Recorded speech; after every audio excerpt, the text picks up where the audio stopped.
Hi, Elak. Hi, Neat. Hey, Stink.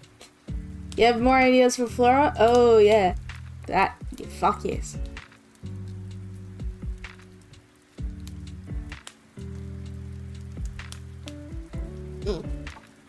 Alright.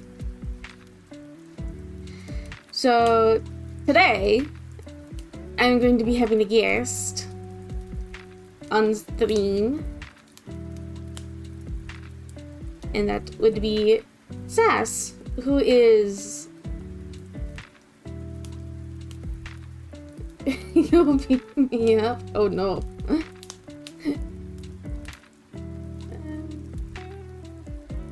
But yes, I have a special guest today, and that'll be Sass whenever he... Oh, there he is, speaking of whom. Hello. Hello. Just, again, I came down with a cold this morning, so my voice is going to be a little off. That is fair. That is very fair. But, yeah. And also my internet may cut in and out. It's been doing that all day. I see. Roger. Yep. So, just one of those things. Yep.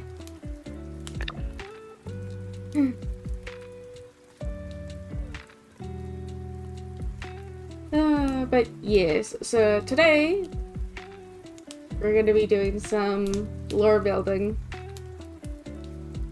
And then that might branch off into something else entirely.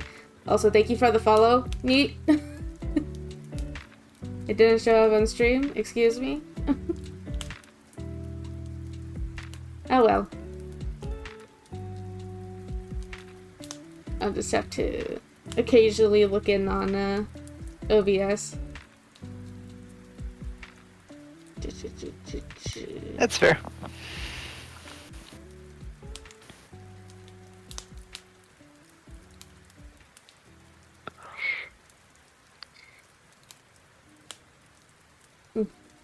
But yes, I'm going to switch on over to world building.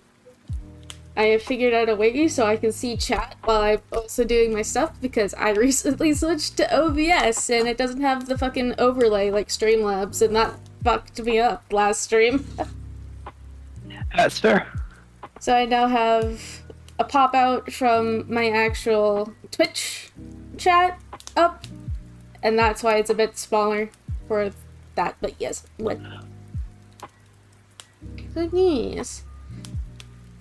So, Hello, Edwin. Welcome into the Crystal Heart. We're doing some chill lore building, and love, I will say. I use the Pomodoro method, so we're gonna be doing things in, like, occasionally I will say that there will be a break, and we're gonna not focus on the lore building, and we're gonna go do things for like 3 minutes, just to chill. Right. Yeah, sounds good. Because that's the method I came up with. And it's worked really That's well. fair. That is fair. Gives you time to rest your voice. Definitely. But yes, so alright, we're just gonna start that. There's the clock. Alright.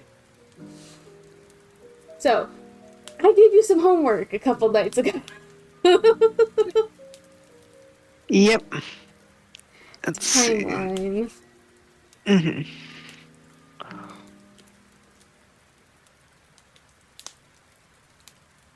There we go. I love all your ideas. Well, the biggest thing that I was thinking about when working through the timeline, because it's like you gave me the 5 things: the birth of the world, primordials, forming the continents, forming the pantheon, and forming the divine veil.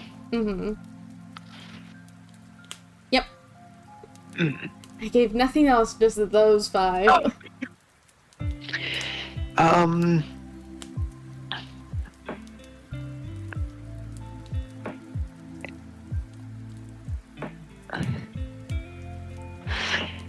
the biggest thing that I'm thinking about is, like, how long in between, like, these things. So, like, obviously, birth of the world, primordials, and forming the continents, that's millions of years ago.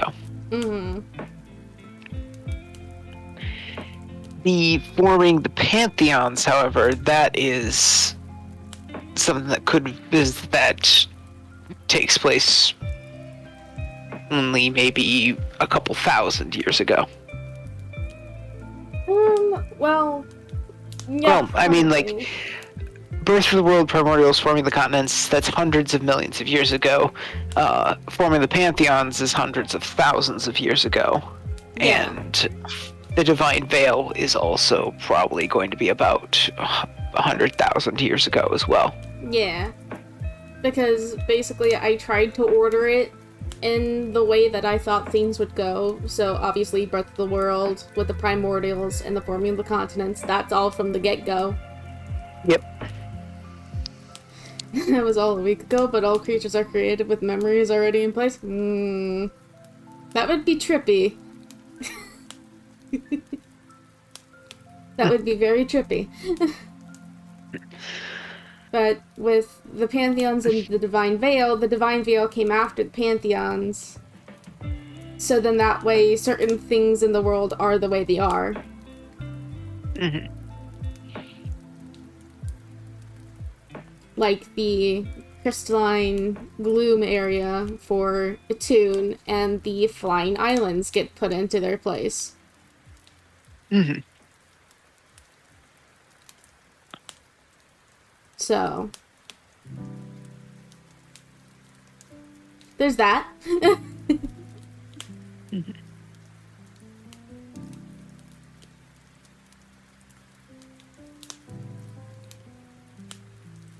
What is the Divine Veil?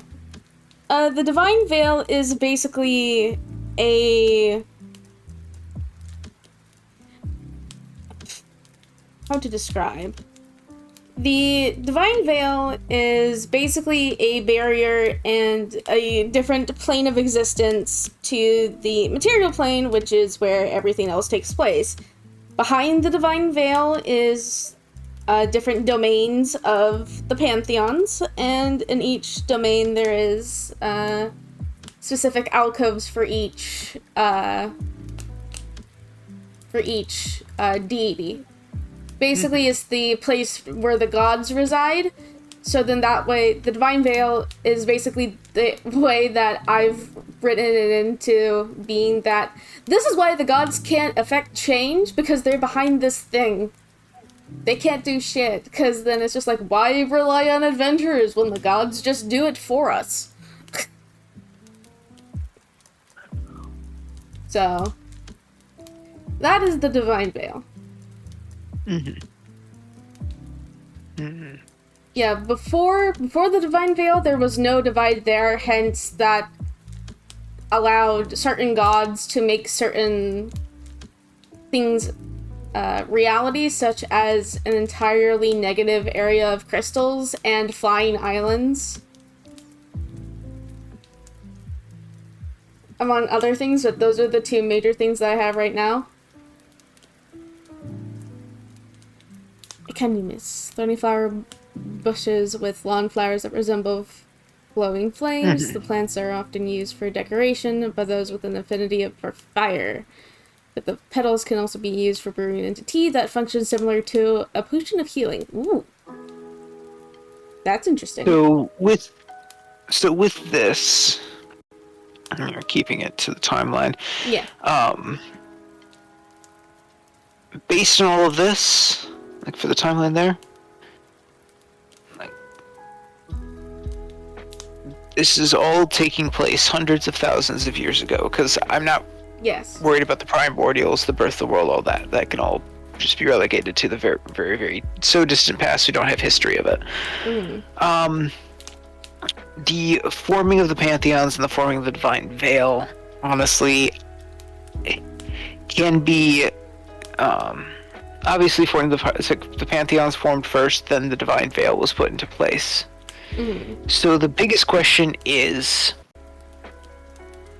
how how they actually started to group up into a pantheon, and two, who put the divine veil in place. That is a good question. One that I didn't consider until now. Hmm. So let's just go with the forming of the pantheons for right now. Okay. How did they form the pantheon? How did the people who would become gods, basically? Oh, okay. Hmm.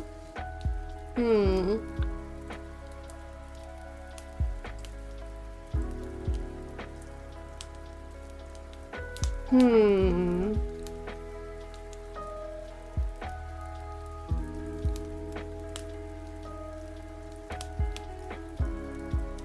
I'm sure you can hear my gears turning. Mm-hmm. Hmm.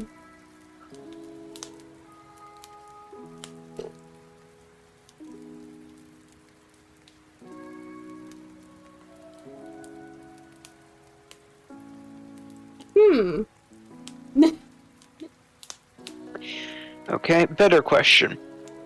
Is the path to godhood that the first pantheons took, is that still available to people nowadays? Uh, to be a major god? Yes.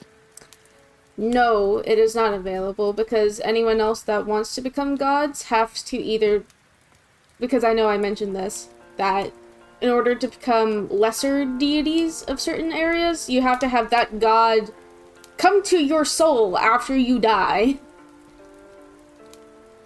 and give you Okay. the offer. So, yeah, okay. So basically, in order to become even remotely divine, you must first shed the mortal form. Yes.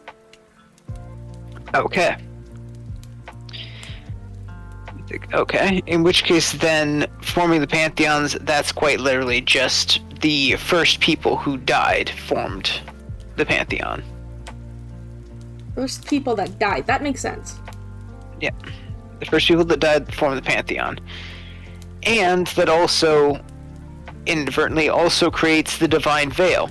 They can't interact with the world because they're dead. True.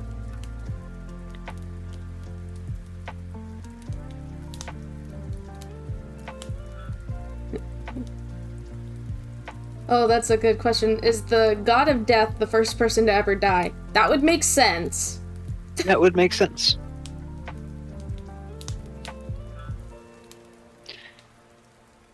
But yeah. Mm-hmm.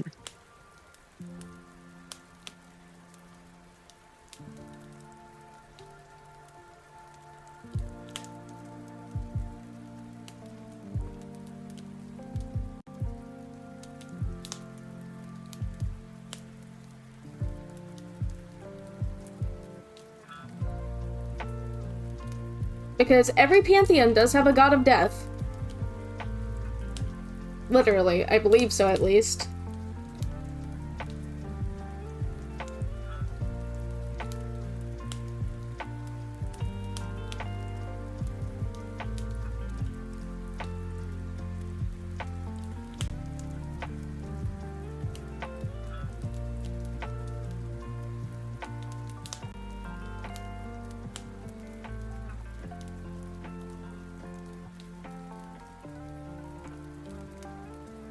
You would think they would have to have lived a life representing the god they then become.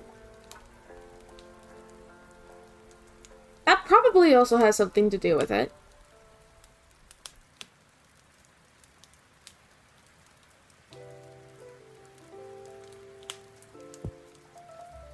Mm-hmm. Because, like, if someone was always fighting when they were mortal, you know, when they died, and they were among the first people that died, God of War. It would make sense. But specifically, I think it makes sense that the very first of them that died became the god or deity or whatever of death, and then the rest were just put into stuff based on what exactly happened to them. Mm-hmm.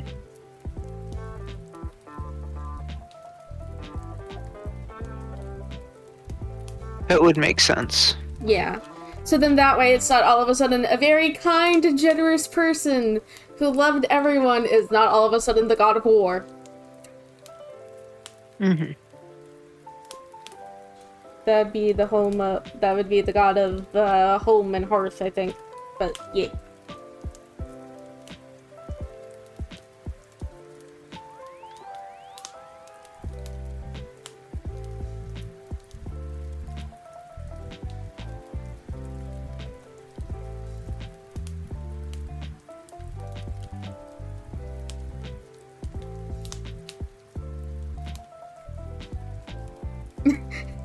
Literally, oh, you died first? Congrats.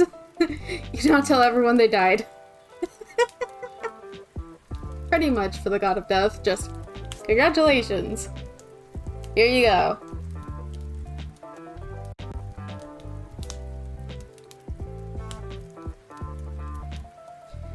But yeah.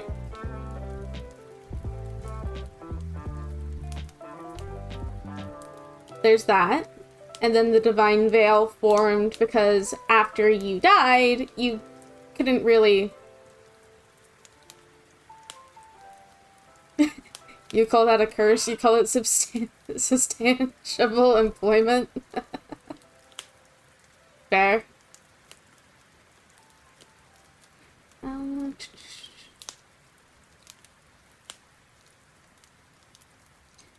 Wee.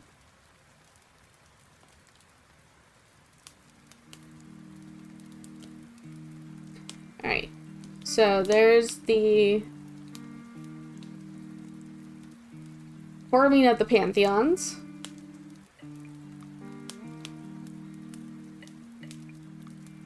Thank you, love, and also thank you, chat, for the ideas, because that, I don't think I would have thought of that by myself.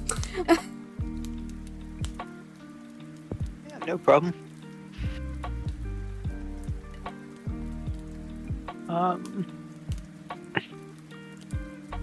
But I suppose then after all of that, we've got the Pantheon done, got the Divine Veil done. So then it's just history that comes after. Yeah. History that comes after, which I believe you mentioned you had a few ideas? So, the first things first is, what is the oldest living species? Oldest living species. Mm-hmm.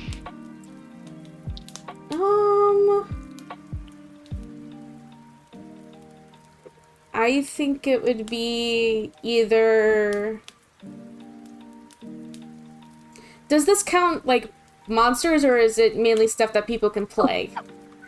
Playable, it's like playable races first. Honestly, the one that's been around the longest, I think, would be, either humans or elves.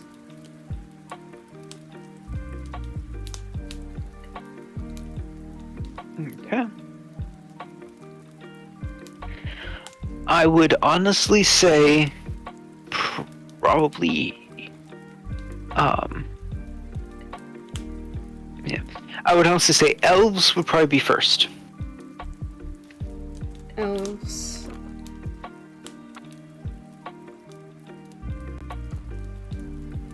Yeah, that makes sense. Mm-hmm. Elves came first. Then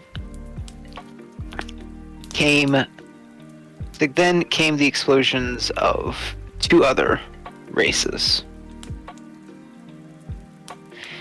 that would, well, technically 3 other races at this point, because this is all after the veil is in place. The 3 races that would be, it's like that would be next oldest, Tieflings, Genasi, and Asimar. Yes, I do agree. Because with the Divine Veil in place, it would make sense. So elves are first, and then Tieflings, Genasi, and Asimar? I'm guessing Yes. all at the same time? Pretty much all at the same time, yeah. Oh.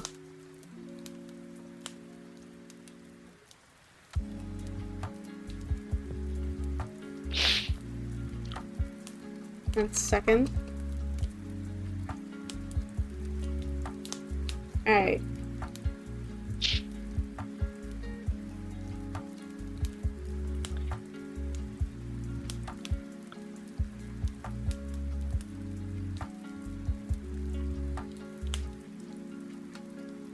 Alright. There we go.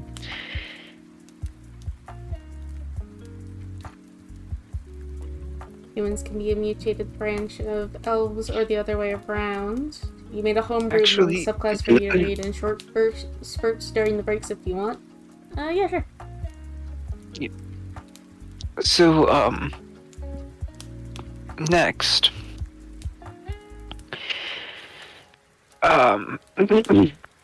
It's kind of starting to disseminate all the other races as well. So, from elves, got of course the D6. So we've got the elves in one branch. Then a little bit lower, we've got the tieflings, Asimar, and Genasi in another branch. It's like on another branch, basically. Elves then split off into human and orc.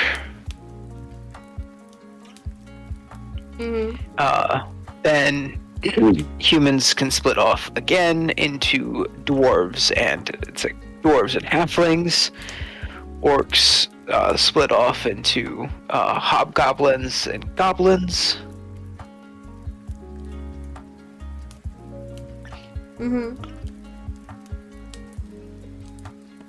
And so we've got that. Now at this time, it's at this moment where we pivot a little bit and we get to the dragons. Dragons, yes. Yes. The biggest thing with that is it's like the biggest question I have is, are dragons primordials?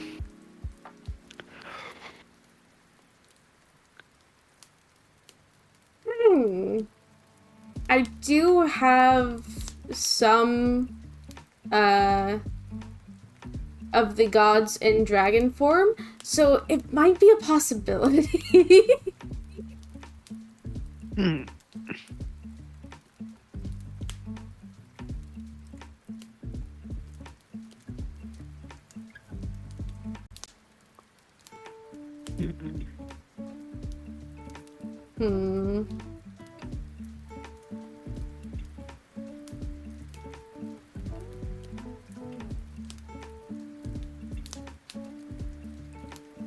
Because it's whether or not they would be considered as primordials, or if they're their own species? Is that the question?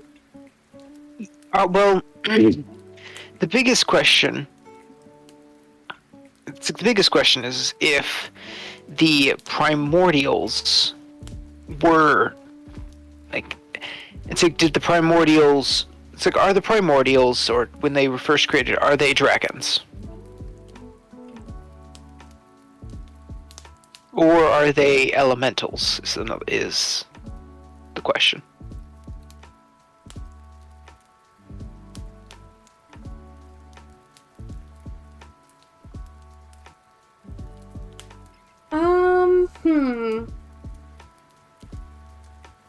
I honestly think the...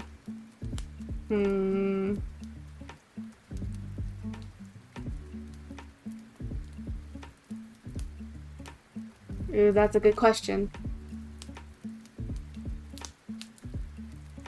Honestly, I think the primordials would be more of elemental based things. Because it's like the raw forces of nature, basically. Okay. So then they are definitely like elementals. They're not dragons in any way. Yeah. Primordials Okay. are not dragons. Okay. Dragons are its own thing. Okay. Now the other thing is that primordials themselves, they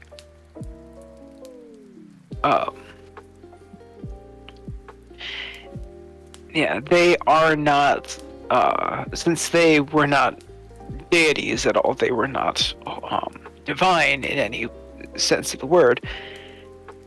So that they would be actually in the world. They would be in the world, okay. So they are in the world then, okay. At least that's what I'm thinking, because again, as you said, they're not divine.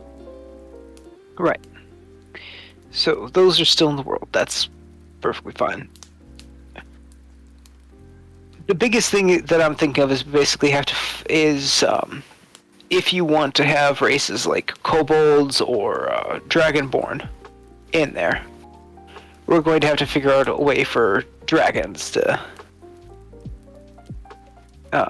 be in the world. Yeah. I mean, I already have to figure out how dragons are in the world because I have a specific nation that is like a whole thing of like dragon riders. So either way, I'm gonna have to come up with that. Okay. Well, that's actually going to be fairly easy. So let's just say, let's just say that when that after the forming of the divine veil, before all of that, or actually just after the divine veil, as elves and humans are starting to evolve, as the races are starting to evolve, the dragons started to evolve alongside them. Oh. So that then basically puts dragons and elves as the oldest races in the world. Yeah.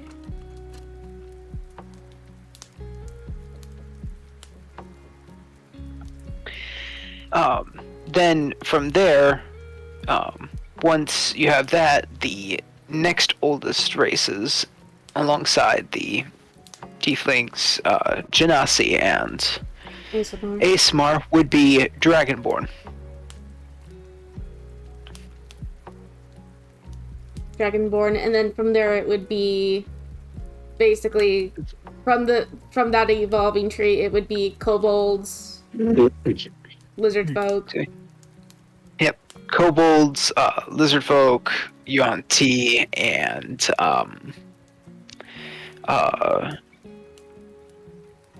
portals as well.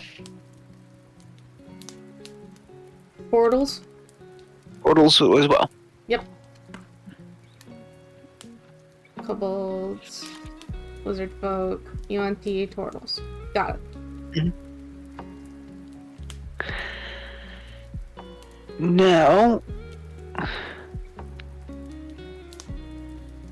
it's over a couple of million years. Magic is still fairly high at this point. So then, excuse me. So then after that, okay. Yeah. So then after that, we've got then what would be considered a start of civilization and things like that.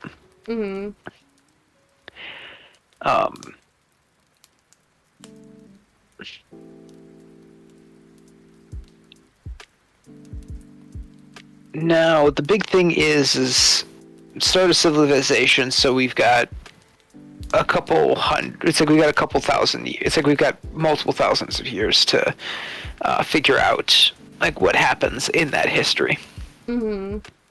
So we won't go into that particular thing because that will be something in and of itself. Yeah, that would be like a whole nother stream at that point. And a whole nother couple of streams. Yeah, oh yeah, big time. There we go. So, based on that, at what point does magic start to manifest?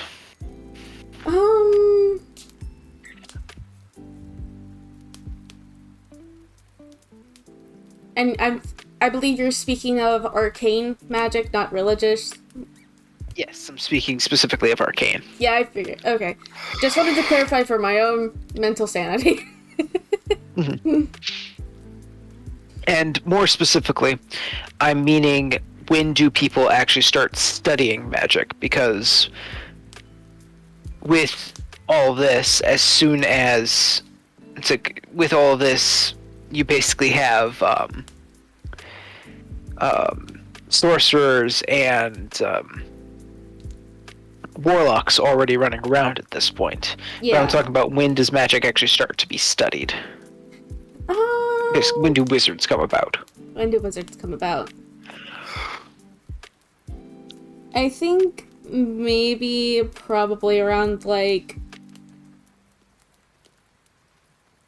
The way that I'm kind of, the reason we started off with like the races and kind of going from there is also to kind of give you a good simple timeline to throw in things. So like, if dragons and elves were the first beings, first sentient beings on this, it's like on this plane, then how many thousands of years, it's like, or how many thousands of years later does magic actually start to take into effect? Play. Yep. I think maybe like maybe 5,000.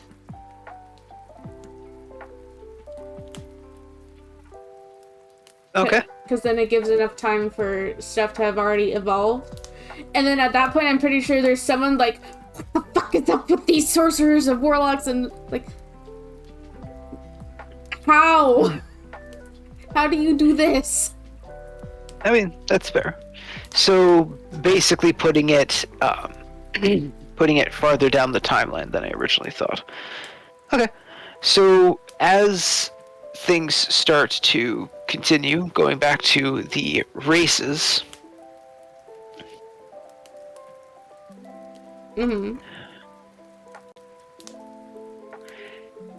Going back to races, basically the races that we have currently, basically human, it's like human and humanoids to goblinoids to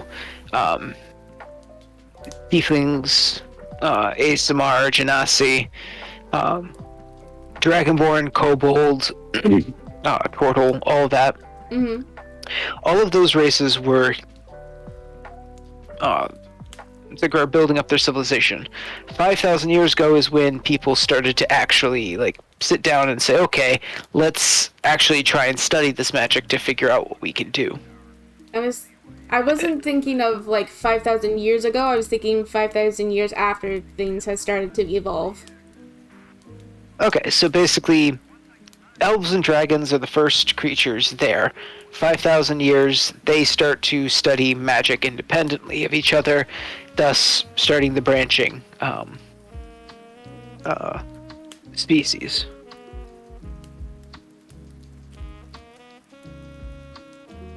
Yeah, I think that sounds about right. Okay.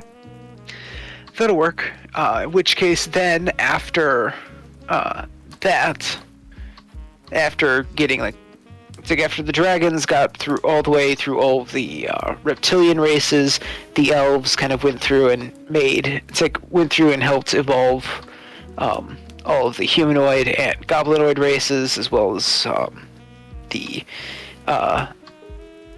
dual plane. It's like the dual planar creatures as well. Mm. So after all of that, then would probably come an age. It's like the age of magical experimentation. this is where we get things like the tabaxi, the harengon, the rat folk, things like that, where it's like this is also where we get shifters and werewolves as well.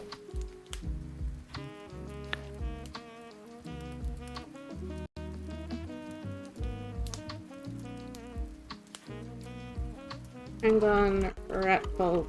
Blah, blah, blah. Basically all the beast races. Mm.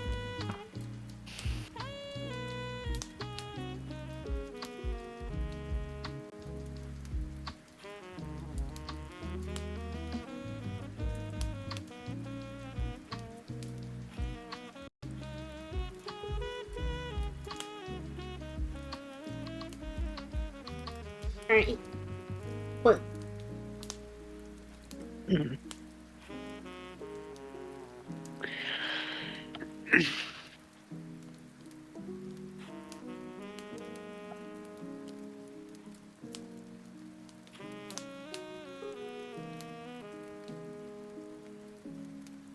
Alright.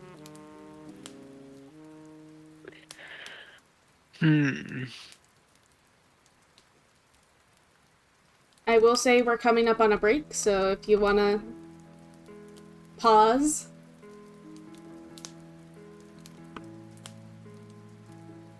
Yeah, that would work. Give you time to collect your thoughts, rest your voice. I can go back through and read chat because I was focused. Sounds good to me. Right. So in around 4 to 3 minutes, we'll go back. But whoa. Let me just say, do it in about 7:45. 7:45? Gives about 5. Yeah, that gives us about 5 minutes. Yeah. That's good to me. Alright. Right on time. There's the click. Alright. Da -da -da -da. Ooh.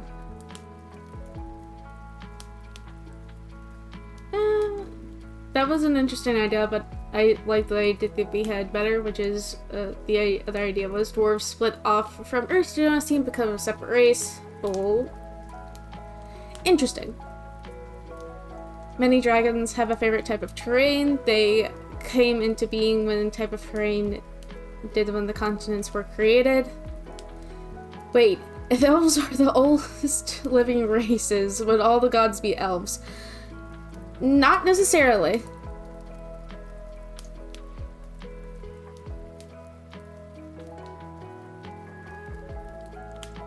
Not necessarily. Elves can live for a very long time, and as such,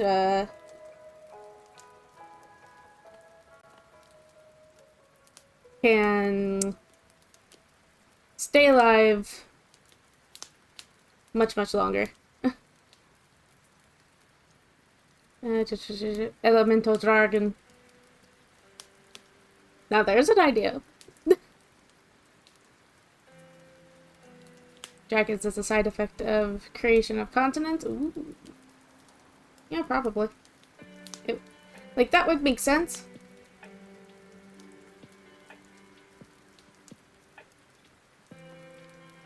Alright.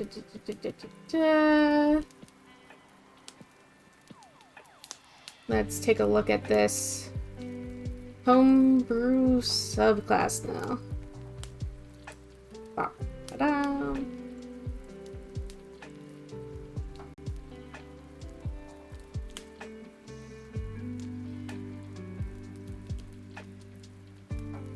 I'm gonna be silent reading.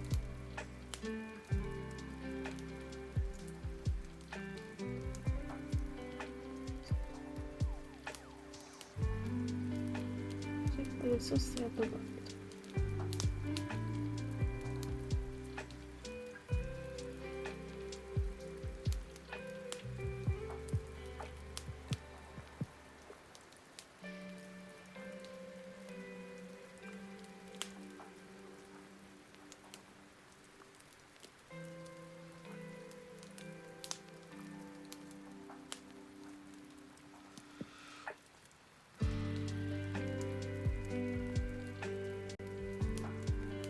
Interesting. They get spells.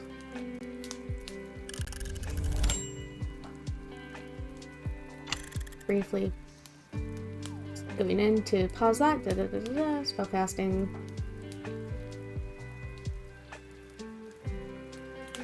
Druid. Roger.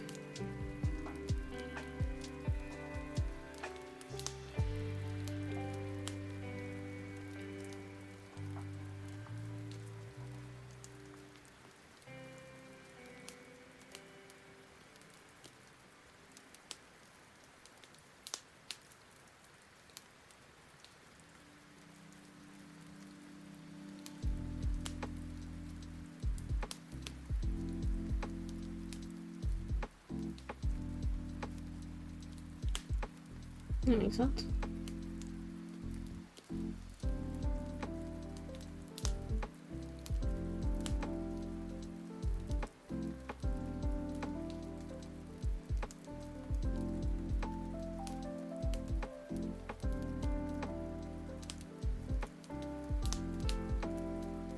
I like this one. That one's good.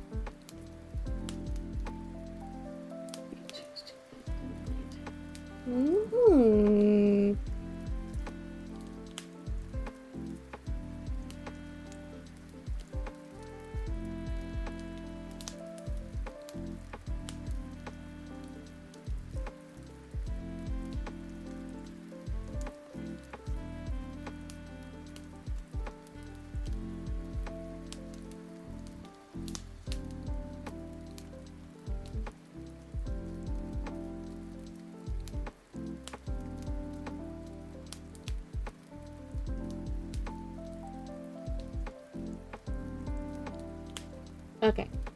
That's a good way of balancing that.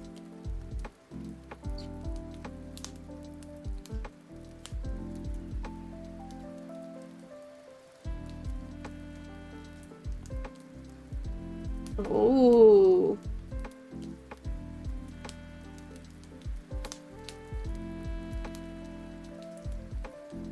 Ooh.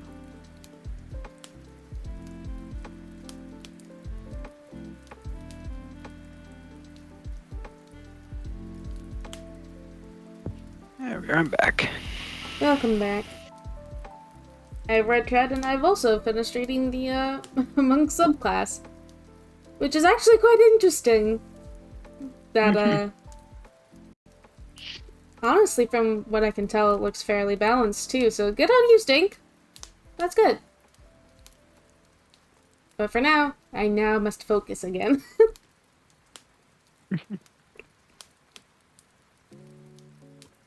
We shall resume. Alright.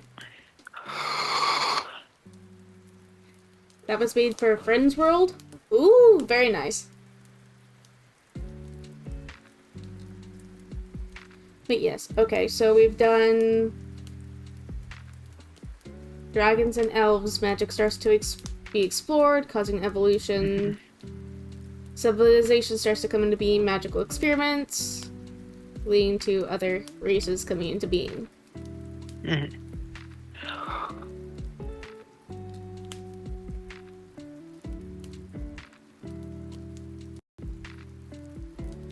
Now, the good thing about this is that this also kind of helps to give you an idea for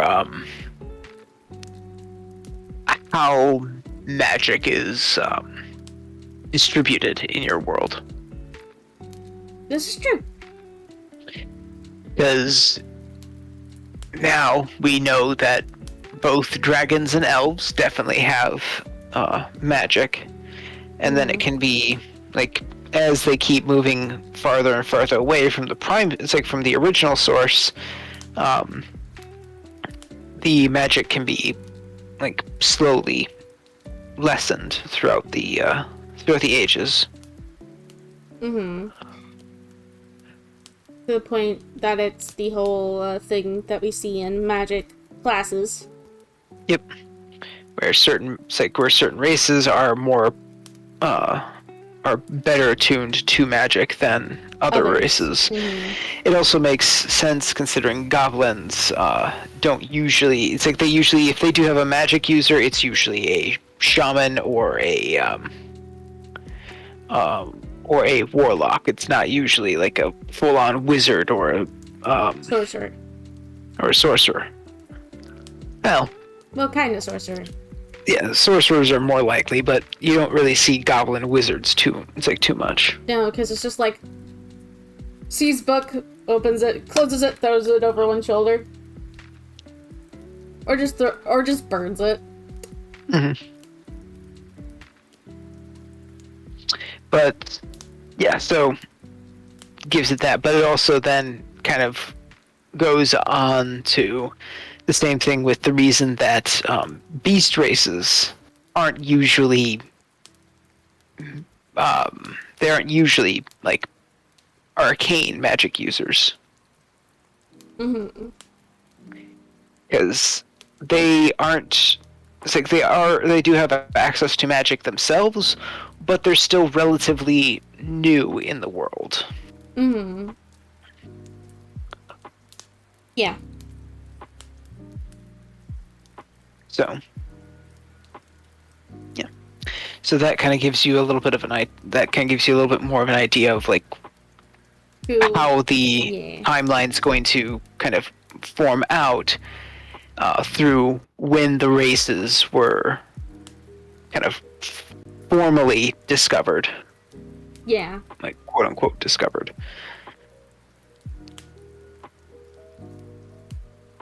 Mm-hmm. Yeah, because then it's just like, obviously certain things are more predisposed towards magic, and then others that are like, magic. Yeah. Why have magic when you have steak? Mm-hmm. So, yeah. I would say that the beast races, those came about relatively recently. I would say no more, or I would say no earlier than 15,000 years ago. From the start of the campaign, I should say. Mm-hmm.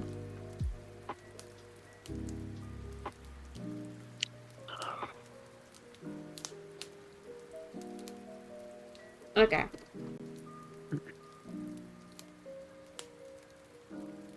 So, based on that, let's say that from the veil, it's like from the veil being put into place all the way to the start of the first campaign that you're doing in this world. Let's give that a set amount of time. Okay. Well, also, here's the funny thing about that. Mm-hmm. Because Gathia is the world of that. Because I think I mentioned that Elibor is on the same hemisphere as Ophelia. Those two hemispheres form Gathia.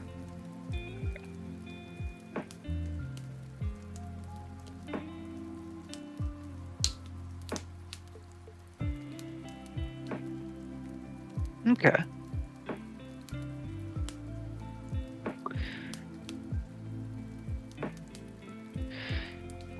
So then from there, since we've got that, we still need a timeline. Mm-hmm. Like, we still need not a timeline, but a time frame from when the gods no longer interacted with this world, or from the last time the gods interacted with the world, all the way to the first campaign. Okay.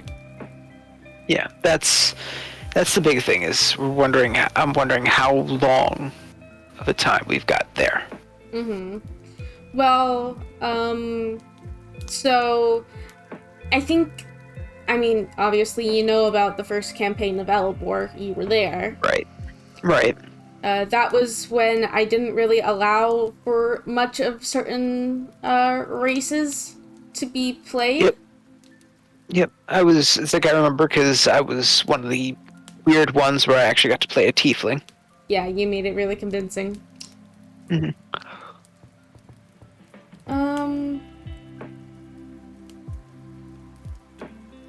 Because if that's the case, first Elibor would have.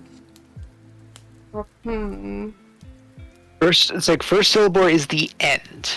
So, if that is where you want this particular part of the timeline to end, then that's where it ends.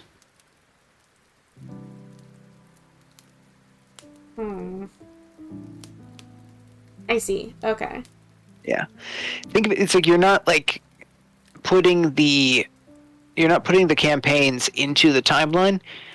We're using the first campaign as the end of the primordial timeline, basically. The ancient timeline. Be a better way to put it. So it's basically that wherever I put this will be where this timeline ends, and the stuff already happened is its own thing. Basically. Yeah, so basically the way that I'm putting it is because this way we've kind of worked where the races kind of fall into it, but now we're going to start working backwards in time to flesh out a little bit more of the history. Yeah. So if the first Elibor campaign is the end of the ancient story, I think it would make sense because after I know after first Elibor I opened it up a bit more. Yep. Case in point, sequel. Yep. So let's say that the end of it's like the end of Elibor was the end of the first campaign of Elibor. That was the end of the ancient history era, basically.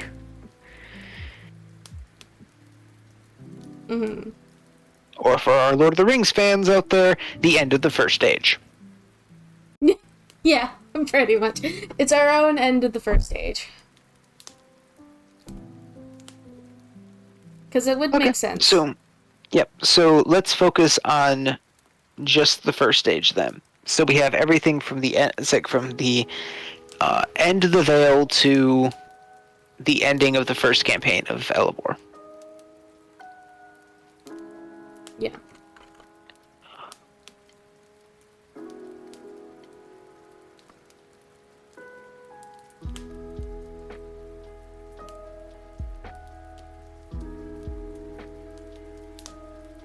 I'm just making a note of it there, just so then... Yeah. So, da-da-da-da. Elibor 1, which is end of the first age. End of it is the first age. I made that note. So let's work back a little bit. Yep. From that. So, you had said that Elibor itself, the Kingdom of Elibor itself, has been standing for 3,000 years. Correct? Before that? Yeah, so again, before the campaign. Yeah, I think I said it was around 3,000 years. So, because the year or two that's... Okay, so then you can kind of put down in there 3,000, put down 3,000 years Elibor is founded. Okay. Kind of thing. Again, in the timeline, then can put 5,000. It's put down as well. 5,000 years ago was when Albion It's like when the Kingdom of Albion fell.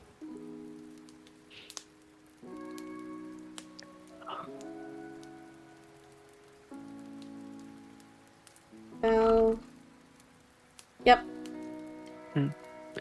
Then, going back even further,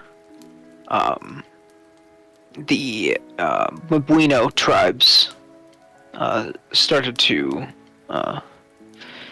started to form around 4,000 years ago. Mm-hmm. 4,000. Gotcha. Yep.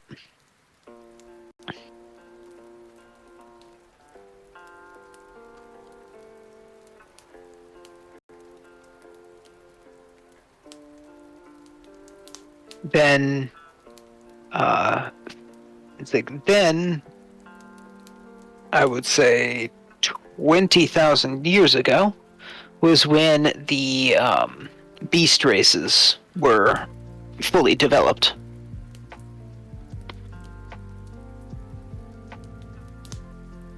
20,000, you say? There you go. So yeah, 2006. So yeah, 20,000 years ago was when the beast races were discovered.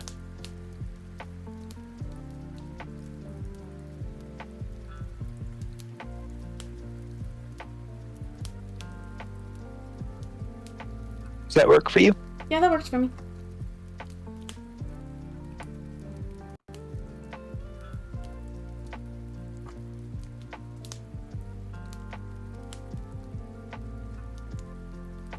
I should put a go in there. No, wait. I should probably move that to somewhere else.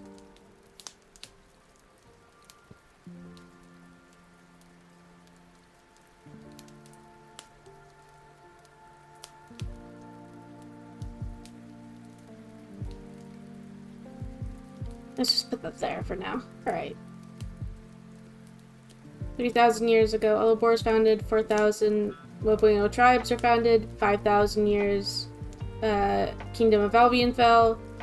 20,000 beast races were discovered. Yep.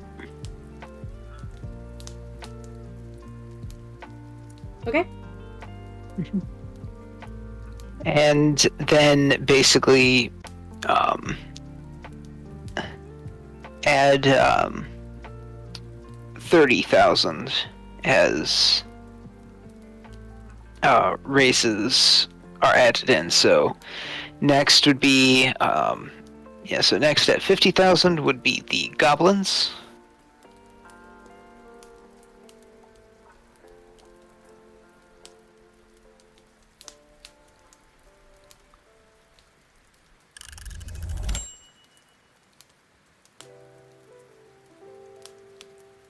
Alright. I still have War Rock. Yep.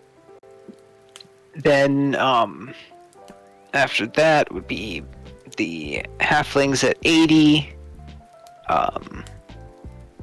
dwarves at 110,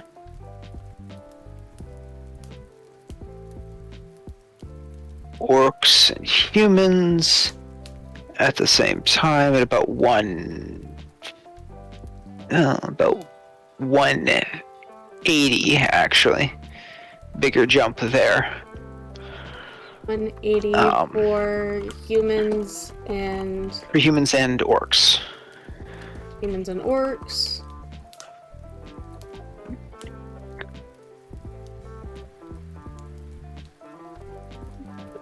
Then 3,000 for then 3,000 for the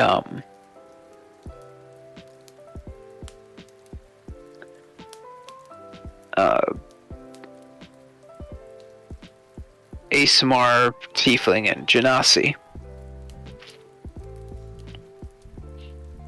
So it would be... And then... 183? Or... No. It would be 300,000 years. 300,000 for Yep. seasoning analysis. Yep. And then eighth, then 600,000 for elves. Elves. And I'm guessing dragons are even further back, or is it at the same time as elves? Dragons most likely would be further back. So so once we got the elves down there, let's put the dragons at their evolution at let's put that at 900,000. 900,000. Yep. Then Dragonborn came out at about 180,000 years ago. So with the humans and orcs. Yes.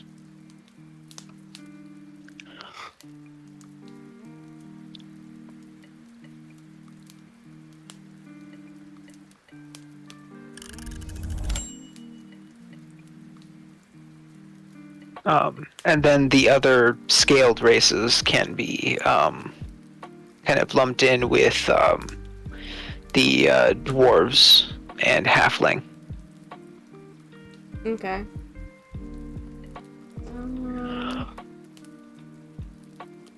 I'll just do kobolds and turtles with halflings, and then Yuan-Ti and lizard folk with the dwarves. Okay. Because I think that makes sense. Mm-hmm.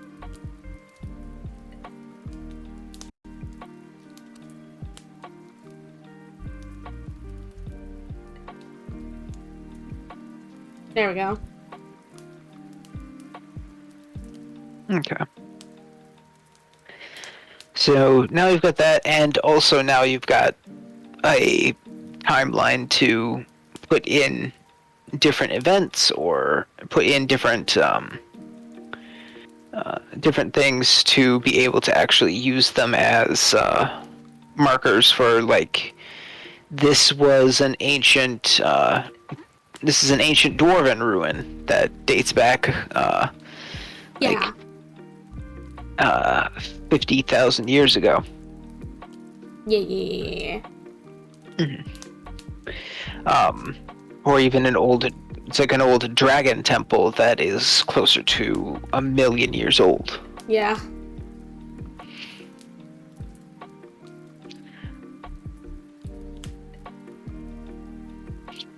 So that gives you a little bit more to work with on that point there. Yeah, it does. Because the biggest thing is that now that you've got that, you can add in kingdoms, add in dynasties, add in all this stuff. Mm-hmm. And you can also just take it and tie it back into Elabor proper as well. Yeah, that I can. Yep. Like, oh yeah, you stumble upon this ruin, which seems to be over, let's say, 25,000 years. Yeah.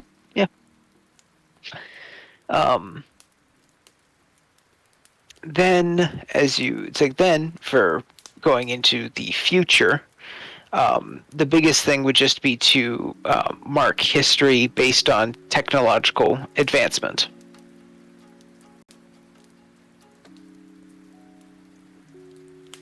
Gotcha.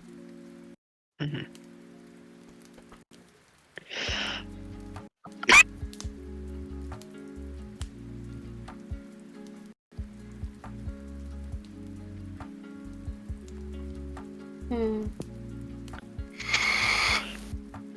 You feeling okay? I'm tired, but I'm okay. Okay. I think what else?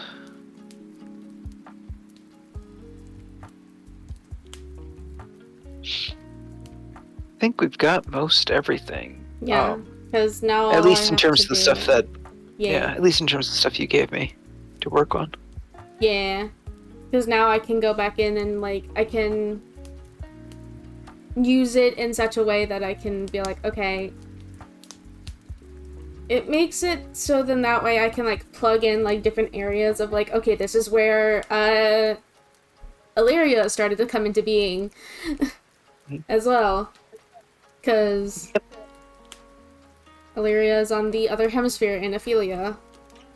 Yeah, and especially with that, and especially now that I mentioned going into the future and working on technological advancement, it's like I would also probably recommend doing a kind of having this to kind of give you the basic overview of the history, but specifically towards the end, I would say after 20,000 years, where the beast races are discovered, I would say that's when the timeline can kind of split apart into continent and continent, like to the dual continents at that point.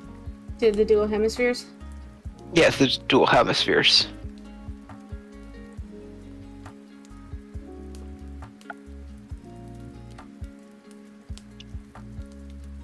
Yeah, that would make sense.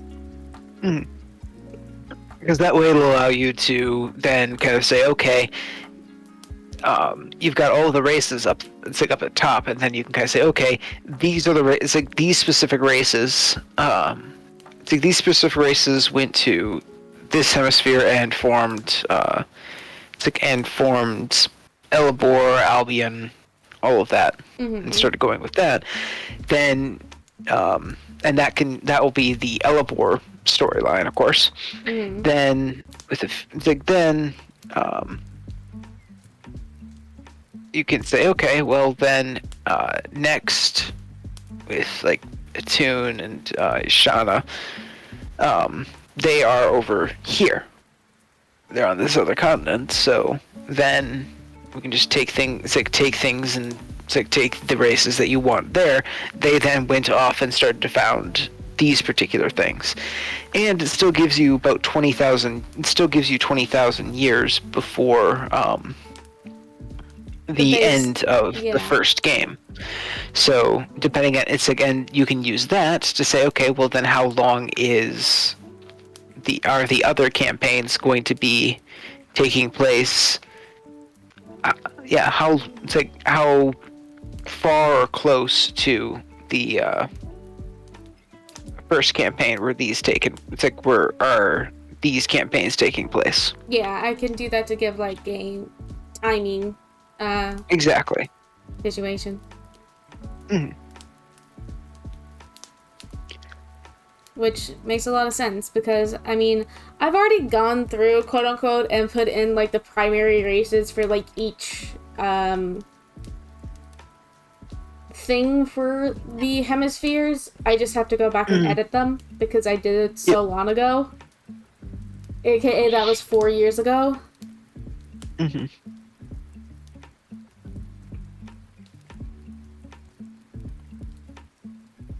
Because that was 2020 when I first made Ophelia.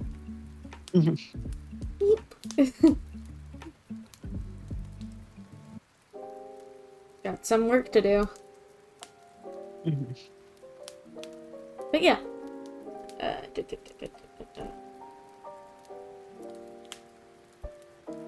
So yeah. I mean...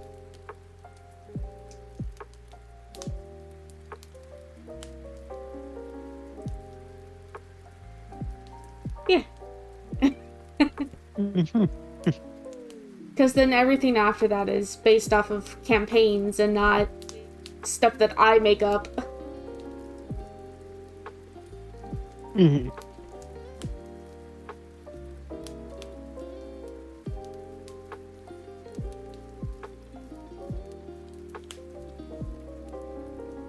So, yeah.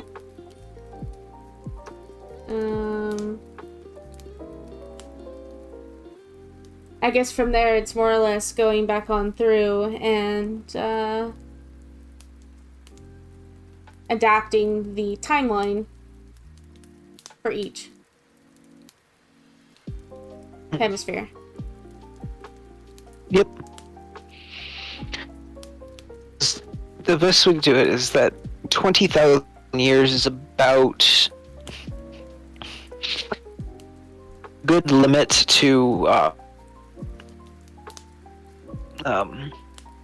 give us, because right now even right now we barely have any idea of about what was going on 15,000 years ago. Yeah. We have bullet points, but we don't have like this is where this happened 20,000 years ago. We have no idea. Based on that, you can kind of use that way to play around with the setting in that way. Yeah. I can add more shit. Mm-hmm. Make it seem a bit more like a actual world. Mm-hmm. Give it a bit more life instead of, haha, here's your story you're currently on.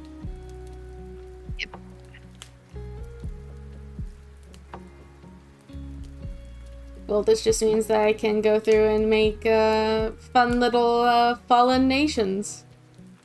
Yeah. Give y'all ruins to explore if you so desired.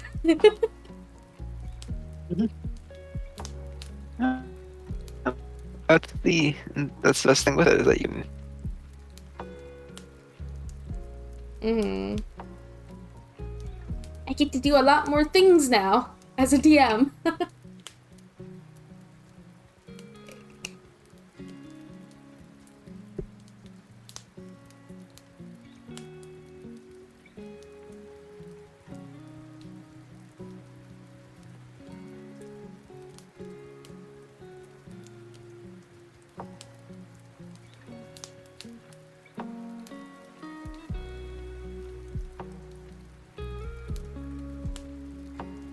Did your internet shut itself? Uh-oh.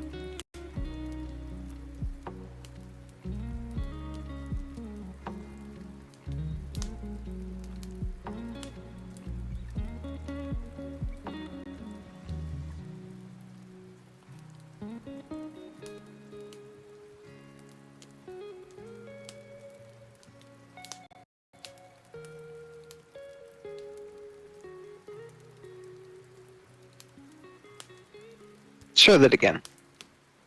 Let's try that again, yeah. There we go.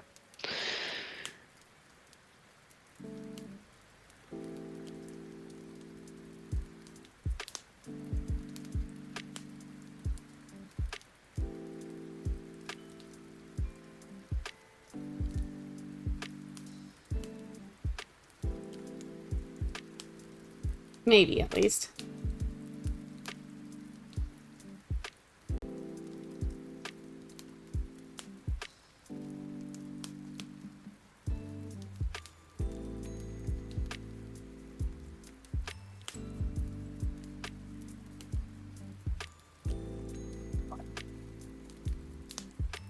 Anything? There we go.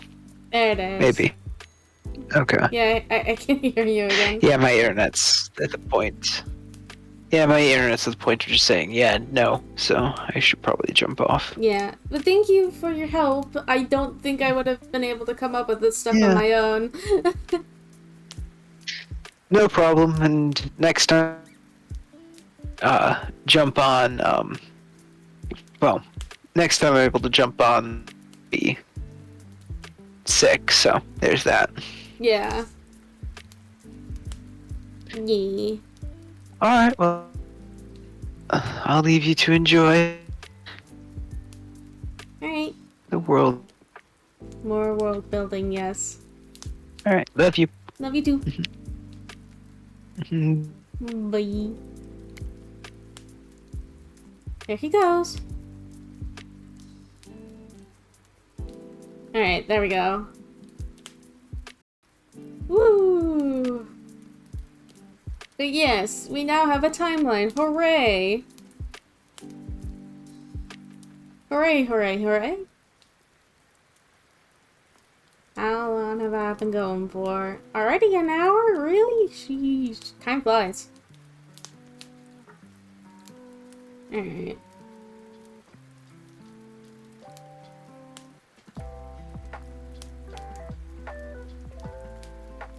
They're just there. Right. They're just there. Let's just remove that. You're still there. Just to make a note of it. Ba-ba-dum. Bop.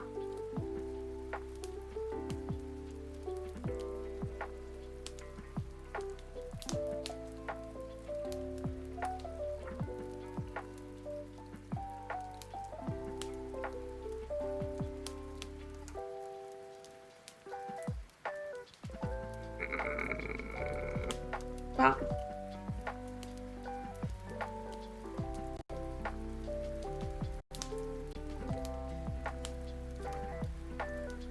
Continents, forming over the field divine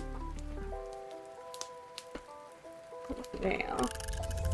Oh, perfect timing! Break time!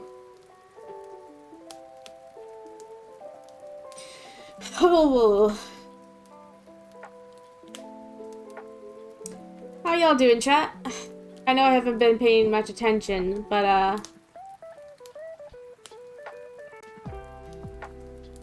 haven't been paying much attention to chat because I've been late focused, but, I'm still trying. Pop, pop. Stretching all my shit.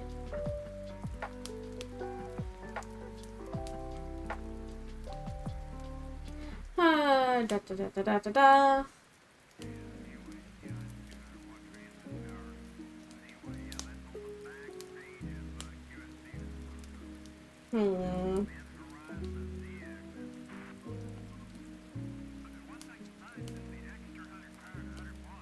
Stretching.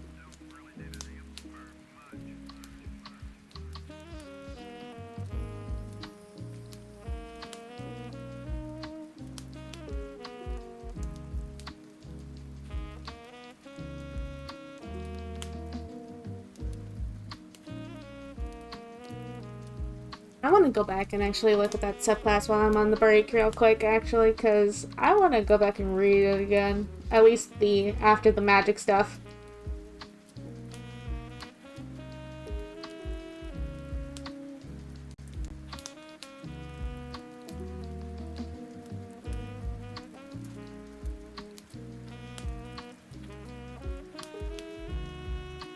Okay. So...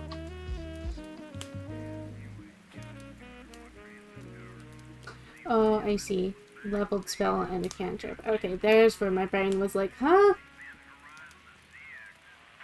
Gotcha. Okay. Never mind.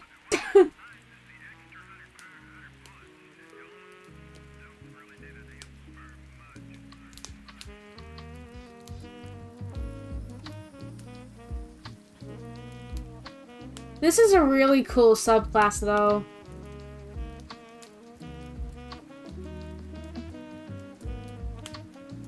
I 100% dig it.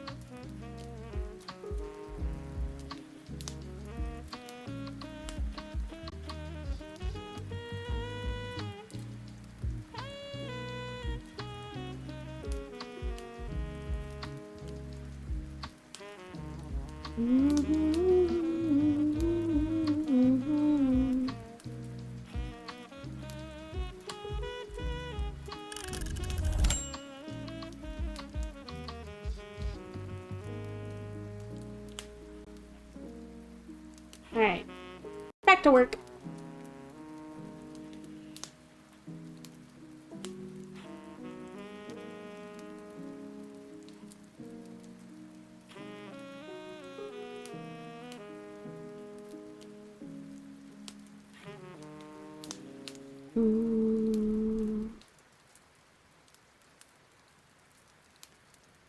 So, what did I think of your monk subclass? Oh, I 100% dig it. I really like that whenever you level up, you can first start to do like an armed attack as after casting a cantrip as an action, and then I like that you can do it again with a leveled spell. Because for a moment, my brain skipped over that wording, and when I went back and reread it, it was great. It's really good. I really like it.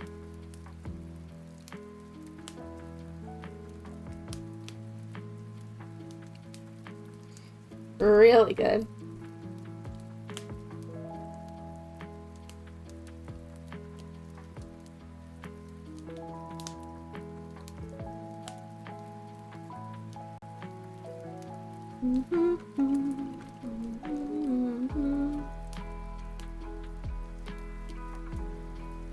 You're welcome. I'm more than happy to read homebrew stuff. I adore homebrew. Case in point, what I'm doing.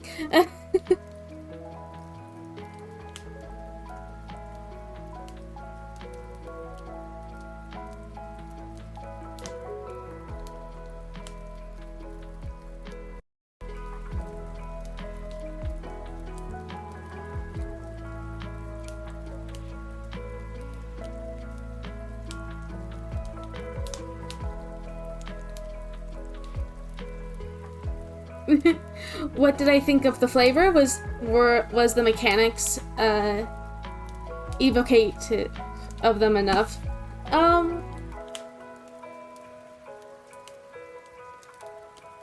Hold up.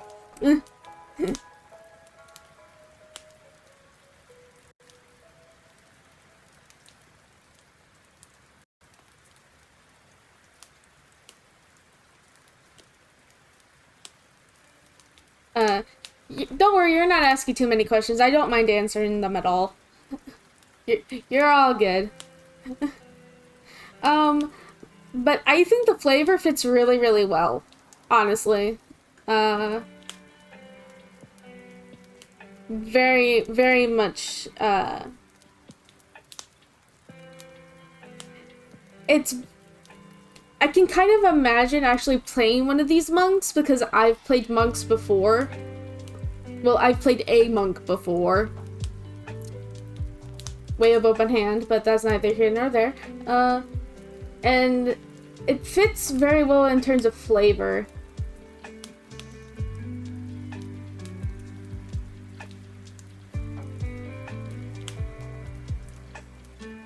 Though I do have a question of my own for you, Stink.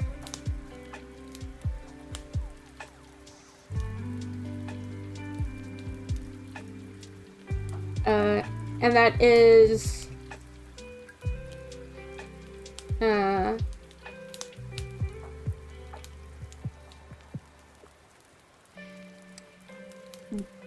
is there a particular reason you chose druid spells for them?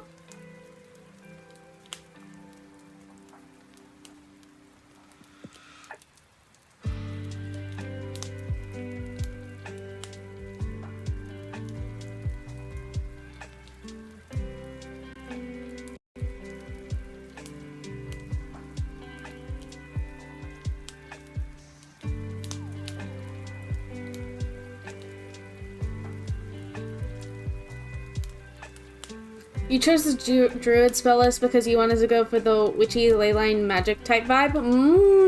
Okay, that makes more sense. That makes more sense.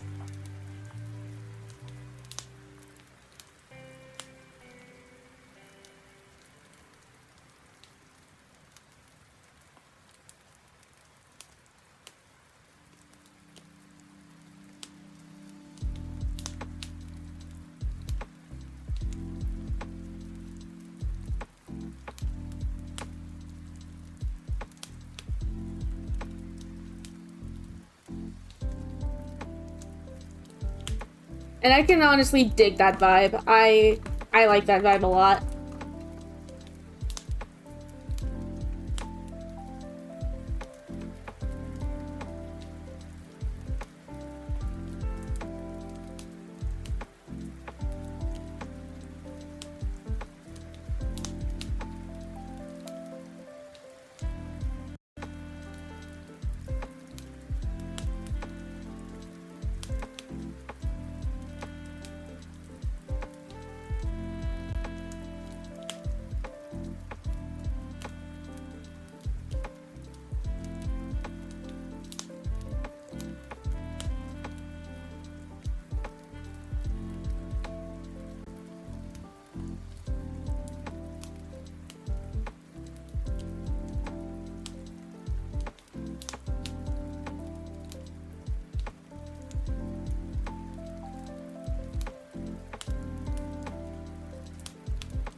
key isn't magic in of itself, so you decided to go the route of they use it as a conduit for magic that already exists around them in the form of ley whirls.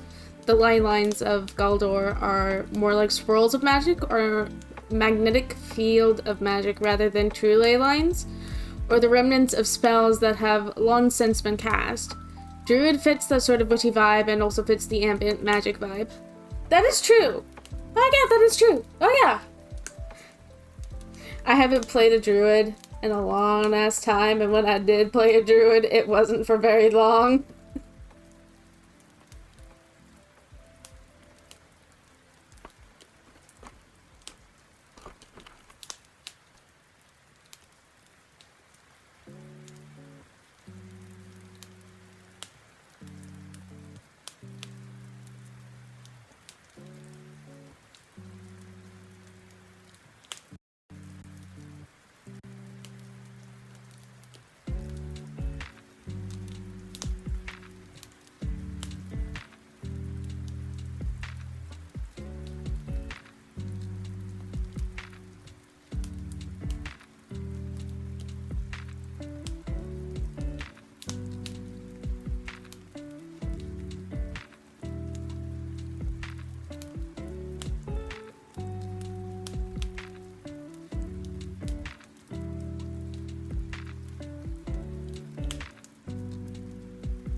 I spelled Fae wrong. Whoopsies. Originally, they cast spells directly from key points, but you felt that ran into the same problem as for Elements Monk. Your key points are already really precious, even though you gain them back on a short rest, so just eating through them like that means you don't have enough to perform cool stuff, and it doesn't feel fun to play. That is true. That is very true.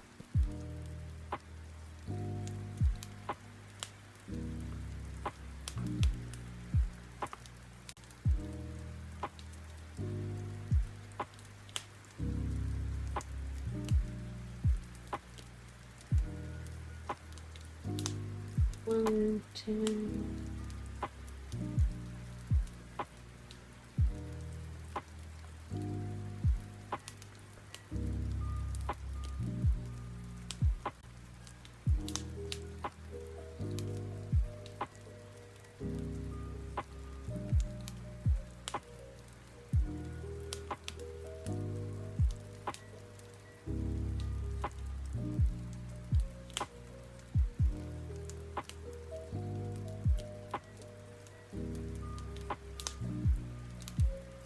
They also originally had Magical Secrets feature from Bard, but you removed that. Yeah, that probably would have been a good idea to remove that, because that would have made them pretty fucking strong.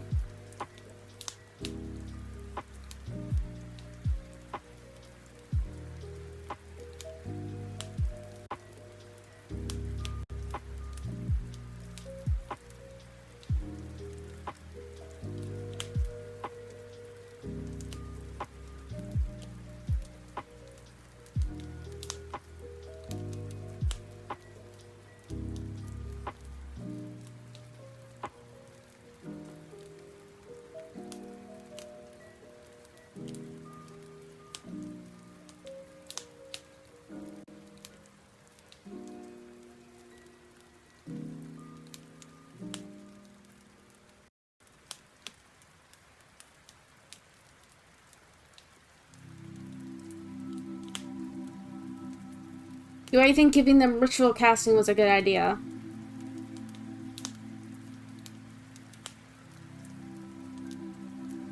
I think all things considered, it's okay. Because then they have to take the time to do so. If that makes sense.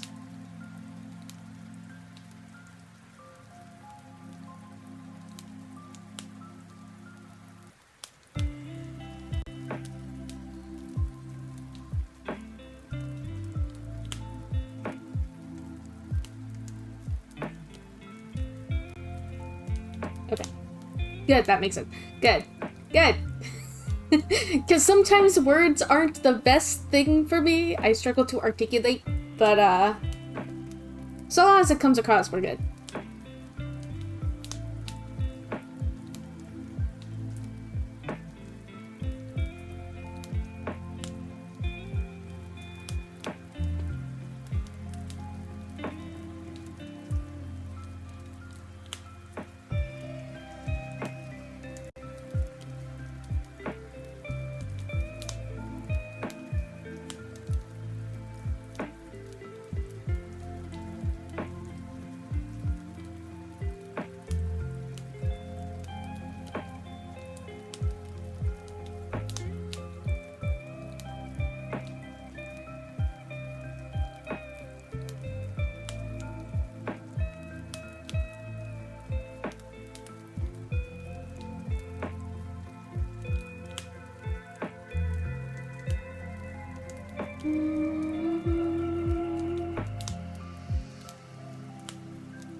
Break time. But yeah, honestly, I love the way of the glowing ones. It's really good.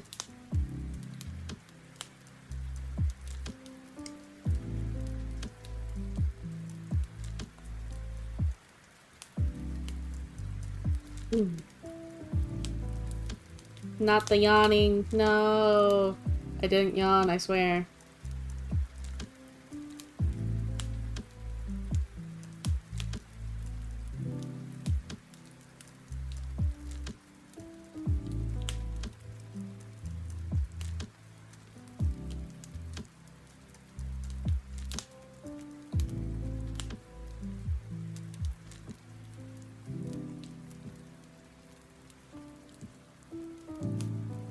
Make sure to stretch and hydrate, guys. Ooh. I just popped my back really good. Ooh. That felt good.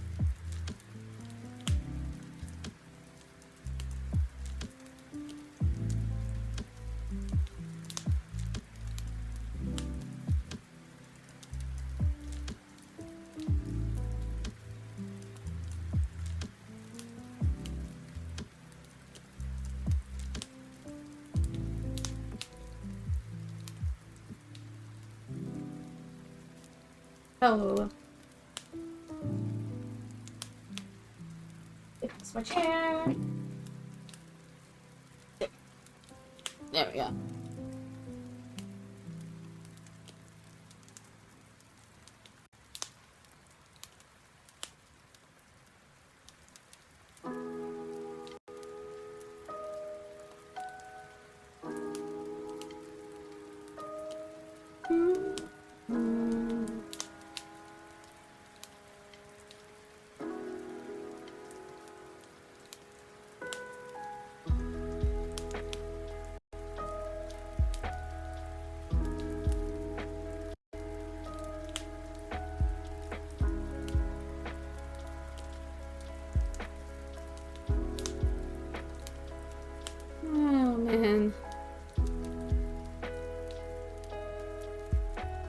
Okay.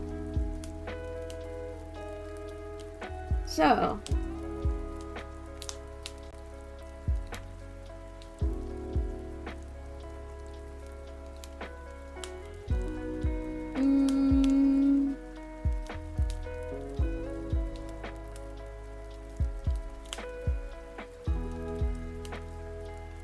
Let's actually move this up here.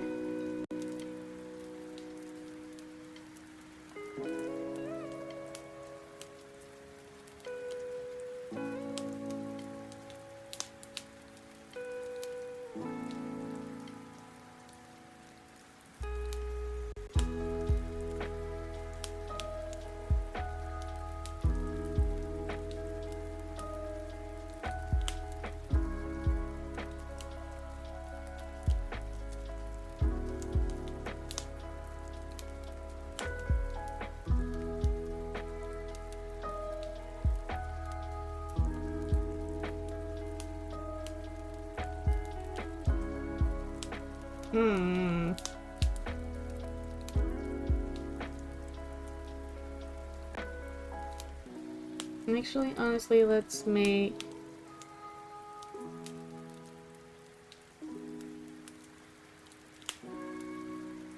some new docks just to keep it organized for my own sanity.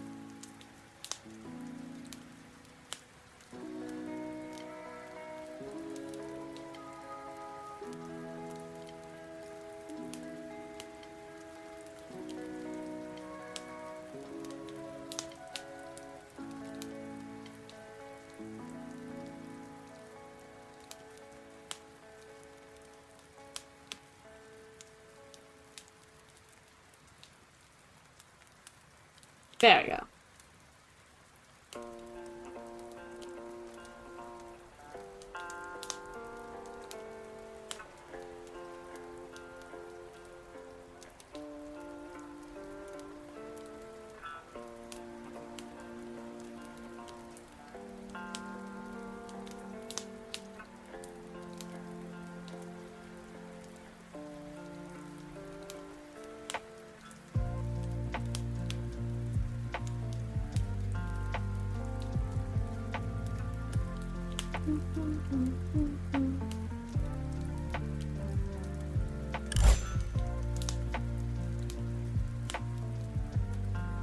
Posted another subclass to look at when the next break comes. Ooh, I will definitely take a look then, as soon as I get to my break. But yes.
Hmm.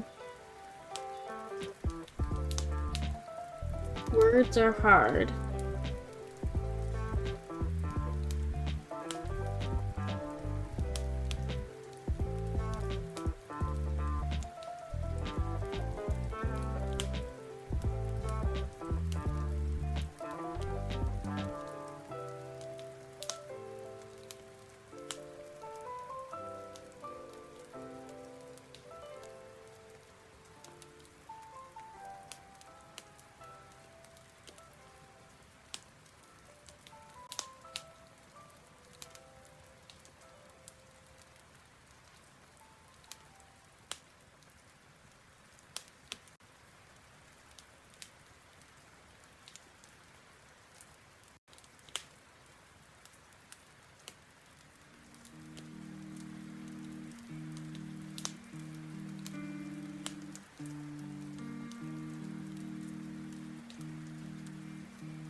Hmm.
Hmm.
Hey, you have hair.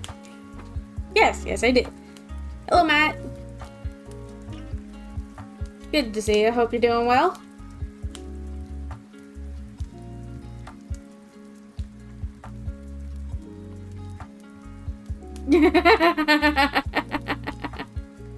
I did it. I grew it myself.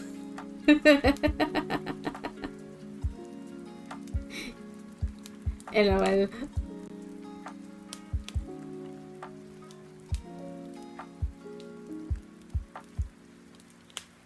Pretty well, the session had to be canceled today. Everyone is sick. Oh no! I'm sorry to hear that.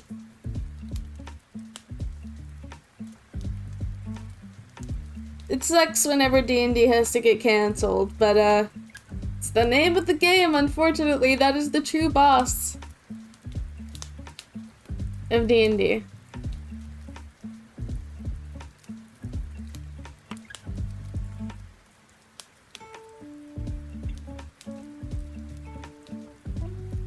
You're gonna do a world building stream shortly, just trying to toggle Twitch chat box, not showing up at Streamlabs. BBEG is actually just the schedule answer. Yeah. Just like, does this day work? No. Fuck.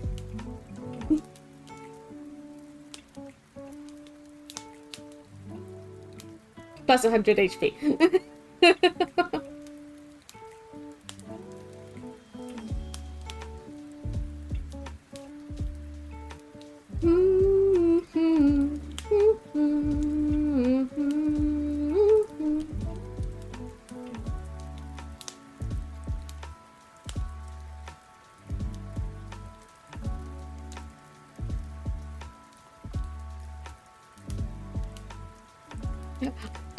Twirly mustache. Ah, yes, you thought there was a dragon down here, but it was me, the schedule mancer, the whole time. That was so bad.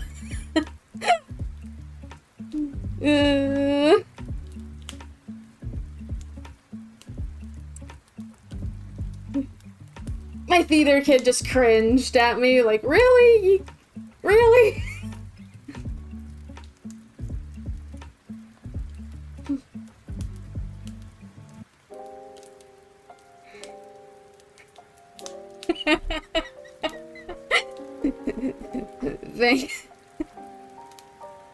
To cringe is to live, yes. And to live is to suffer. Final Fantasy XIV reference.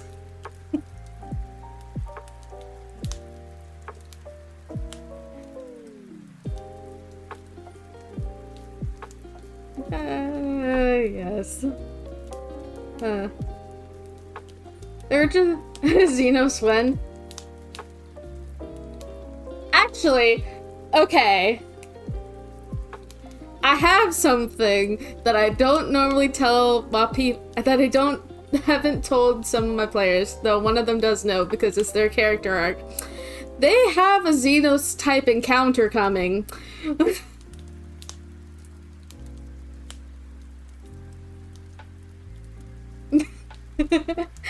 Because, okay, let me explain. Allow me to explain. So, one of my players in this game is playing a paladin. Because of course they are. It's this person. They normally play paladins. They're about to go into a losing situation, like when you first fight Xenos in 14, where they beat you in a fight, and reveals themselves to be this evil person, and then they fuck off for a little bit, and then eventually he's going to meet him again for their second character arc after bullshit starts happening, aka after the halfway point, which is where I throw shit at them, where they are equally matched and both of them run the fuck away. And then the third and final one is where they have near-death encounter, but the PC survive, but the player character will survive, but it's the whole thing of these two characters are mirrored. like they're seconds of, like, one of them is second to the BBEG, the other is second to, like, one of the primary good NPCs. So they're kind of mirrored a little bit. If that makes sense. Words are hard sometimes, especially as a DM.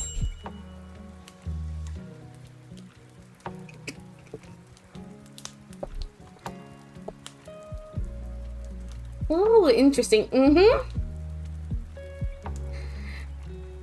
I am very much looking forward to when I get to finally do the character arc, which will hope the first character arc of that character will hopefully be soon in the next couple sessions.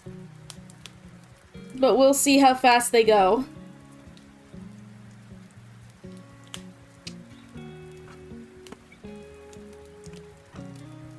So, yes.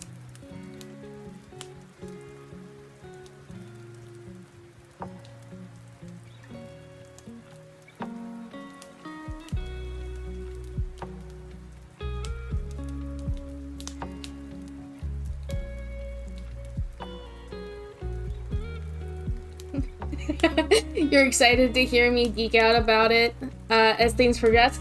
Oh, I will. I can't wait for the halfway point specifically because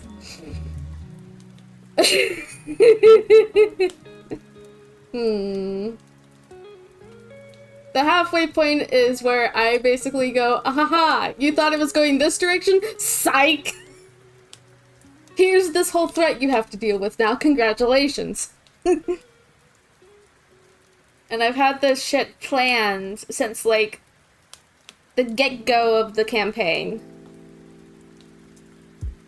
So, halfway point, I've had planned longer than most other things of this game. And I'm very excited for my players' reactions of it.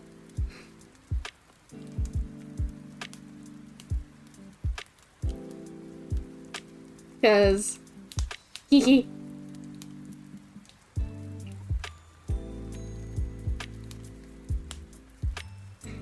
Oh man, it's gonna be good. It's gonna be so good. That's the worst part, right? You know how it'll end and all the major twists for the main narrative, but you gotta wait like a year before it'll actually happen. I know! That's the worst thing! To be fair though, the halfway point is at level 10. They are currently at level 6.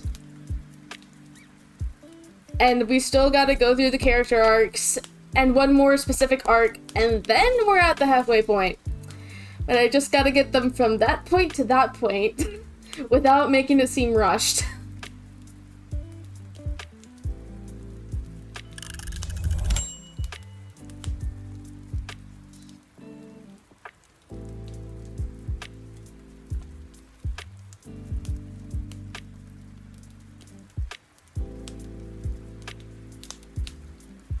Oh.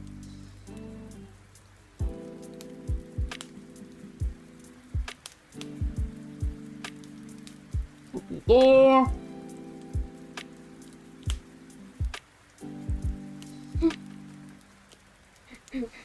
You get me talking on stuff like this, I can go for hours. Yours will be around levels 12 to 13 before they finish chapter 1 of the narrative. Then there's a big move into chapter 2 that ends with a huge loss, then onwards to the last chapter. Ooh. That's gonna be exciting. Ooh. A huge loss. Ooh.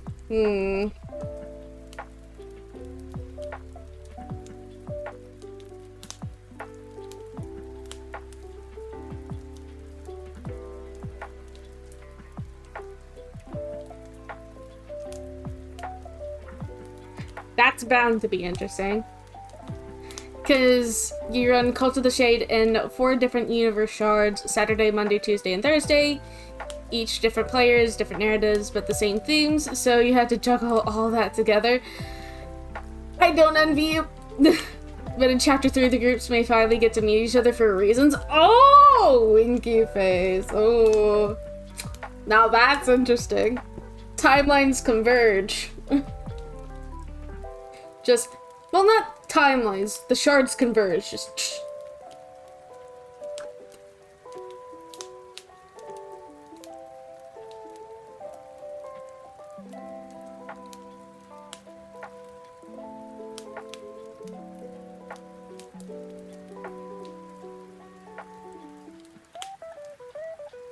Yeah, kinda. Oh.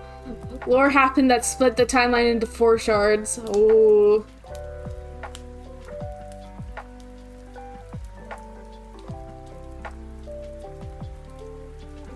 That's fun, though.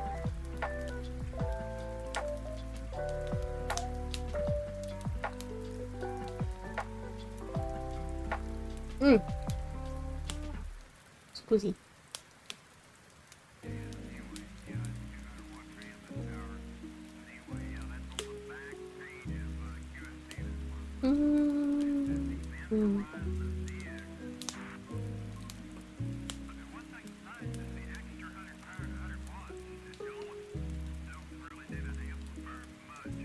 You're super passionate about it. Did you see the recent rendition of your world map you posted? You'll send it via DM.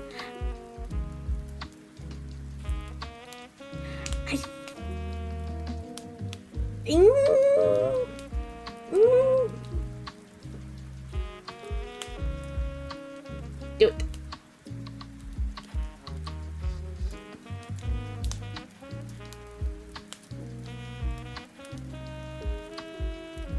Because it was in the server, right? Or no. I don't think so. Let me see. Chilling with your weighted blanket right now? Oh, weighted blankets are the best. Ooh, ooh. Yeah, I remember seeing that in the server. That looks really cool.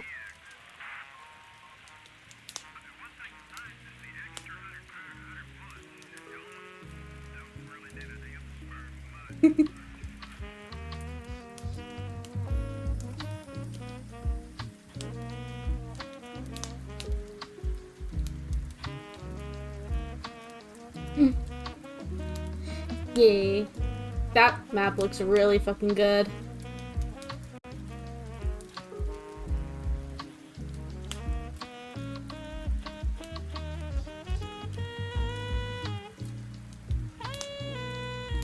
You did a ton of research on tectonic plates and fault lines, then balance that with what a meteor impact would have done to those.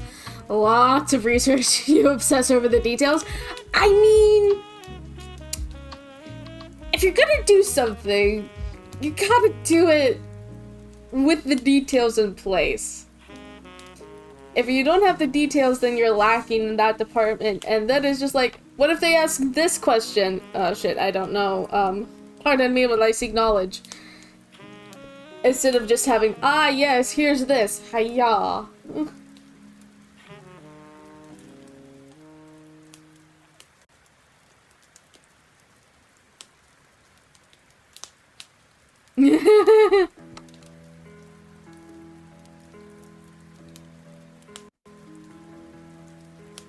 Another dock.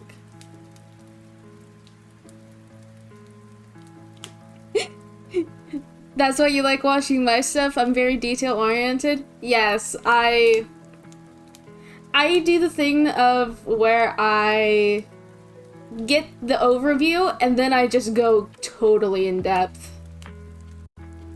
As much as I possibly can. Because case in point, timelines!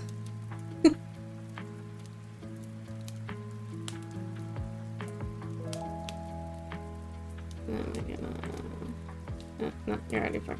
Alright. That's why my perspective was off. I didn't zoom it in! Timelines! Yep. Basically, I had a guest on with me at the start of stream, and we were going through the view of the timeline of the world, and now I'm actually getting down into the timelines of the different hemispheres, like where certain nations came into being, like what kind of ruins are there. I get to go in and I get to make lost civilizations. That's another stream entirely. Dear God.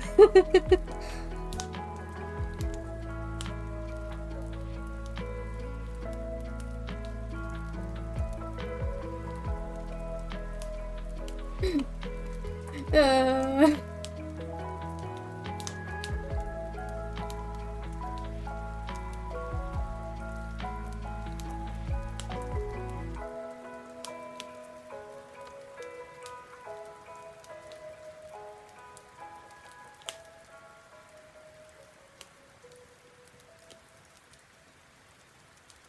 Love the enthusiasm, keep at it. I'm trying. I am certainly trying my best. Ophelia timeline, da da da da da da.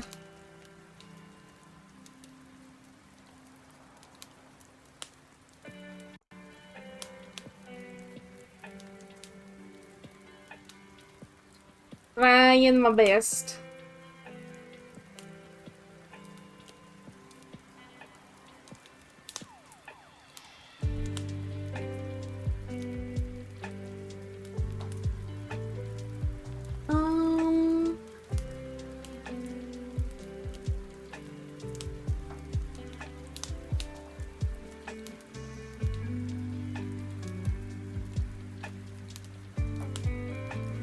Dun, dun, dun, dun, dun, dun.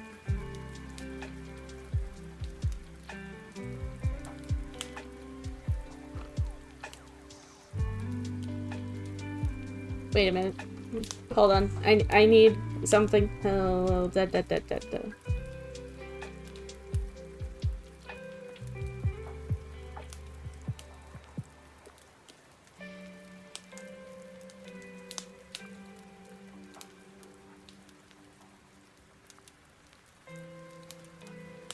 You gotta go. Getting set up. You'll lurk though. Thank you for the lurk.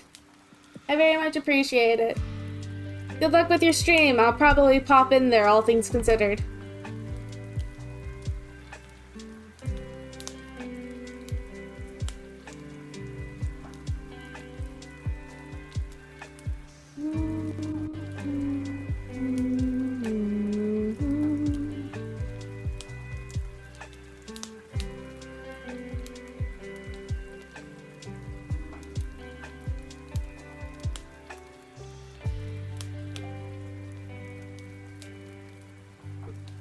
Save, 14.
Oh, wait, I didn't name the... Whoopsies!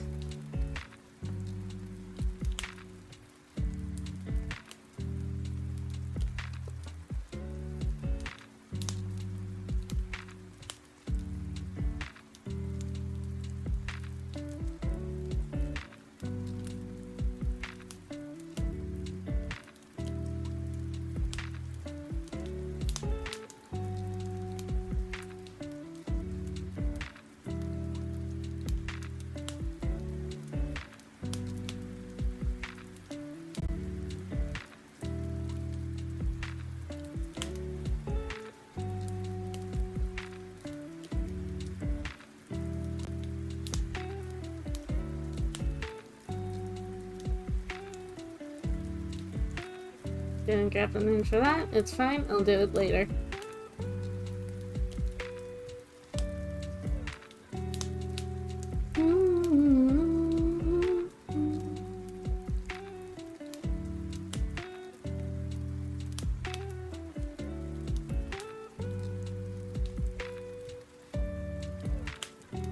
Which one would make more sense to come into being first?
Thank you for the lurk, Stink!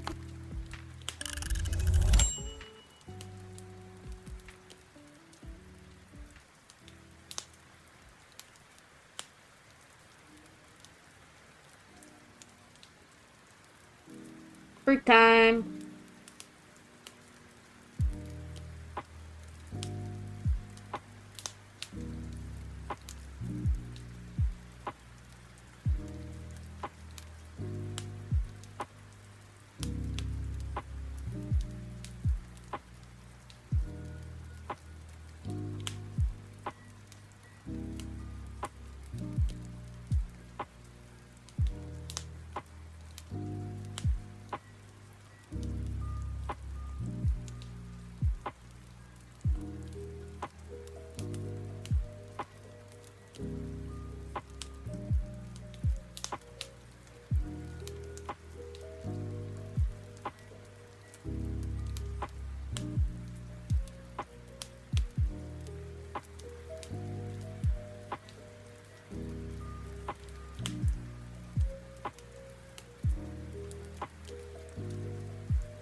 Hi, sir!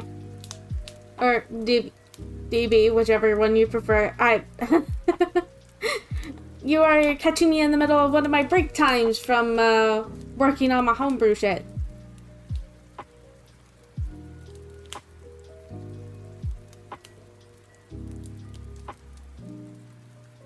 I'm just looking at one of Stink's homebrew subclasses, not classes, but yeah.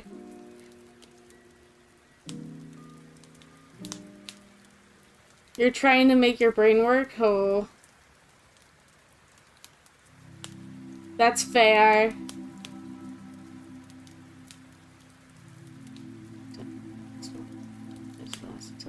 Start of your next turn for the moment you cast a card spell that deals damage, you can choose to change the type of ship. Ooh.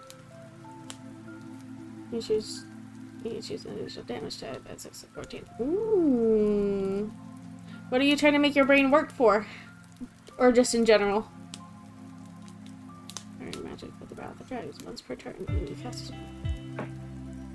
It's a bard spell that deals one of the damage types you choose for your dragon's own feature. You can expend the use of your bardic inspiration. Yes, got it. All of the above.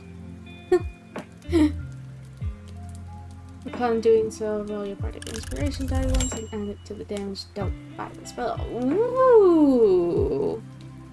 Unflappable confidence. Starting at 6th level, you gain advantage on saves against being frightened. If you succeed on saving against being frightened, you choose to regain one expend the use of your. Ooh! Ooh! Once you do so, you can do so again until it gets to short or long rest.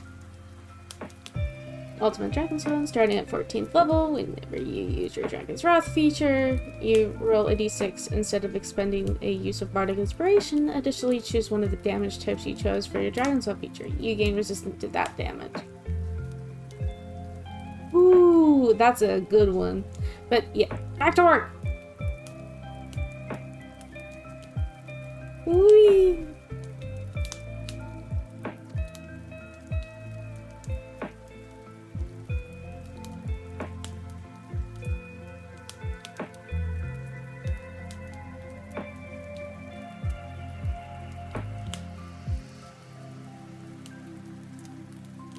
I feel like those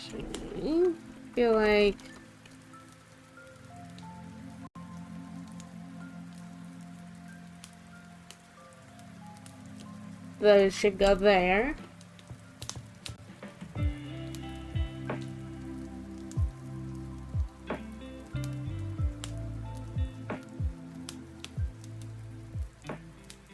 Man, the person you were gonna get your overlay from isn't responding, and you don't know if you should look for a new artist or what. Is it completely custom? Like, completely?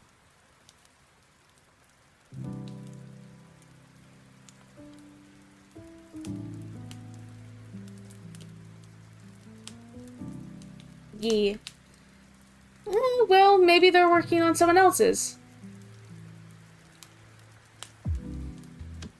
Like, you were gonna pay them to do it. I mean, they could also be busy. They could also have, other things going on.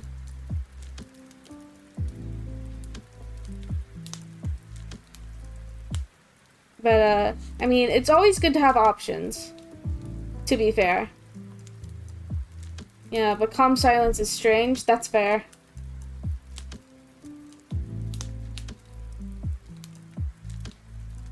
Like, even if they just said they were busy. Yeah, true.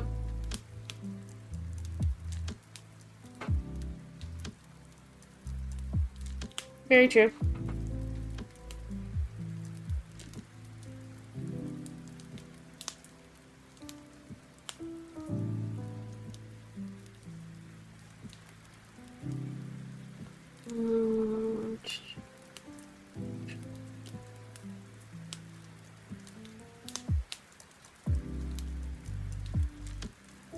One, two, three.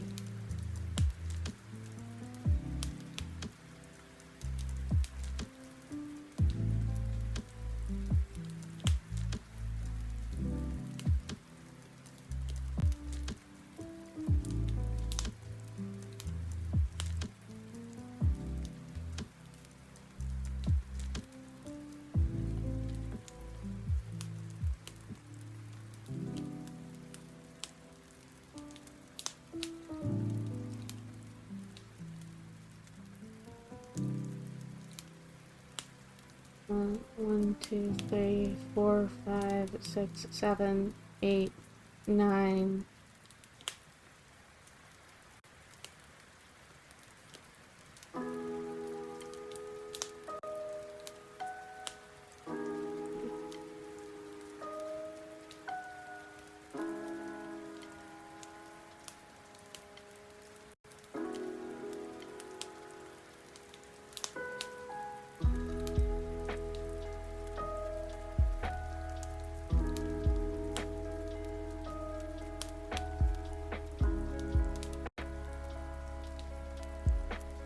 But yeah, I mean, suggest look for other people as well, so then that way, in case they actually don't respond and it's just calm silence completely, you have something there. Besides, you may actually find something else that you like better. Or you could always go with pre-made, which is what I did. I just bought it off of Etsy.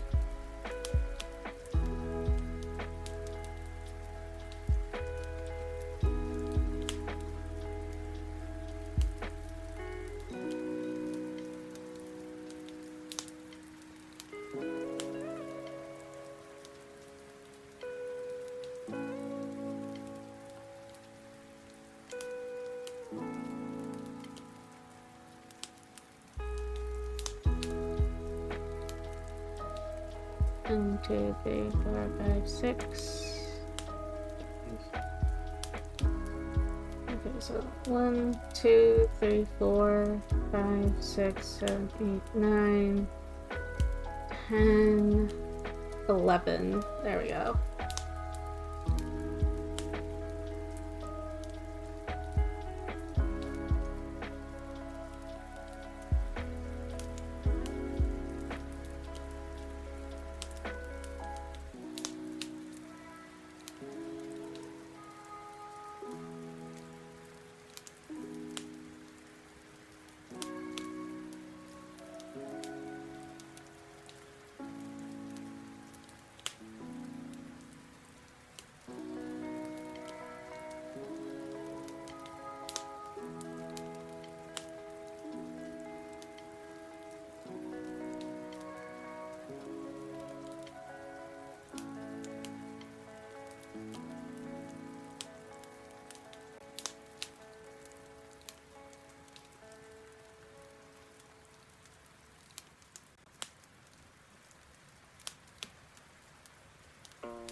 There it is. Ah.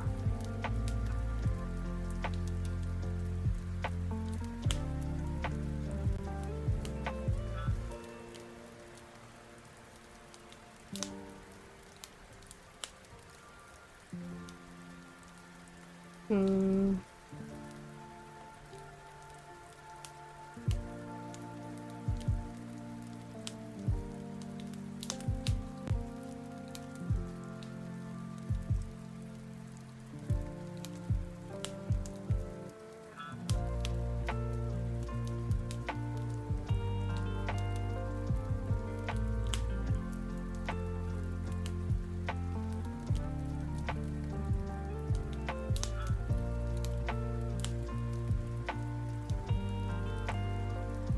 There we go.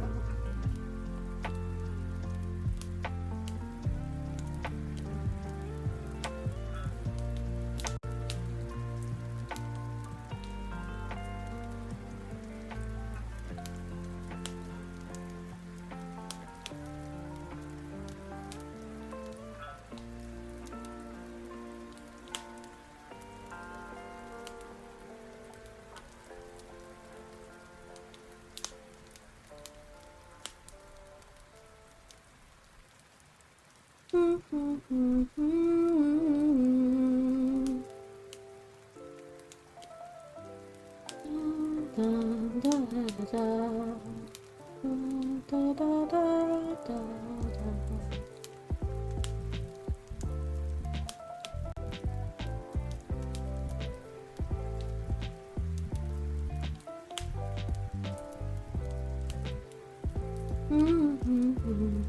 Da, da, da, da, da.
Hmm.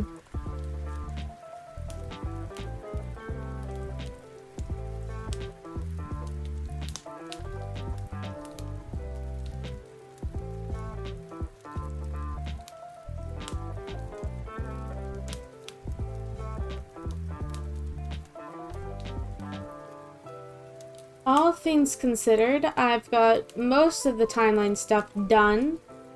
Yay! In under 3 hours, let's go! But I am starting to find it difficult to find, uh, things to do outside of doing stuff that I would like to do in a different stream.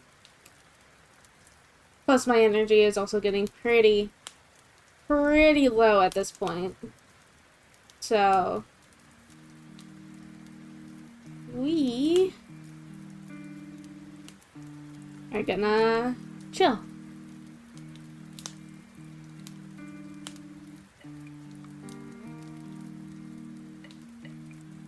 Chill and raid into some other people. So then that way I can make sure that you guys are still entertained.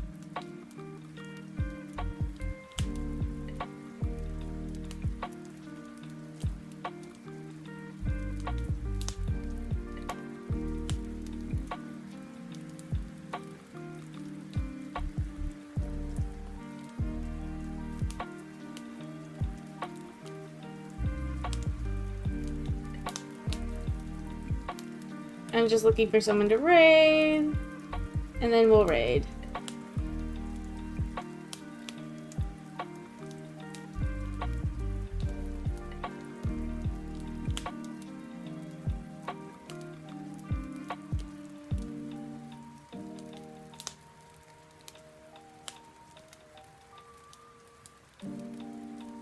I gotta switch to this.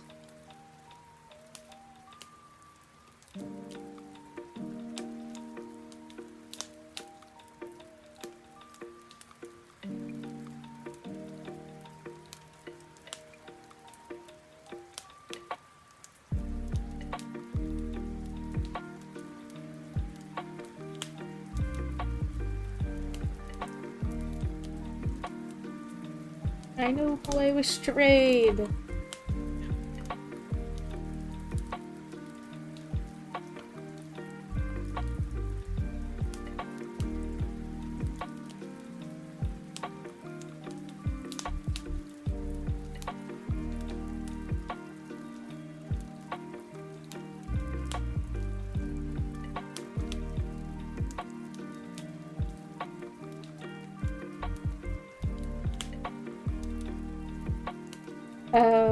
We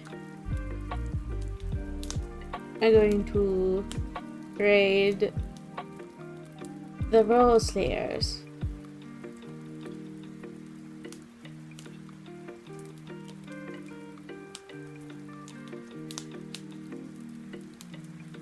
Because they're also doing D&D stuff, so it makes sense that we do the same.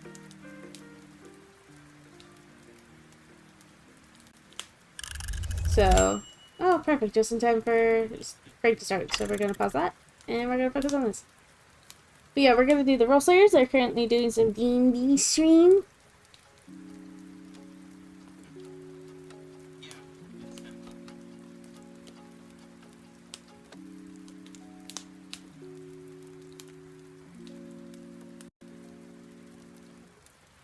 There is the raid message. Yeah, it works.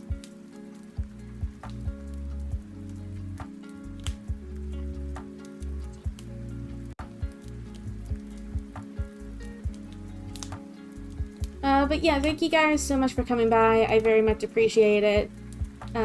Literally any support helps. Yeah, I do not know when I will be streaming next week, but check it out in my Discord or elsewhere. And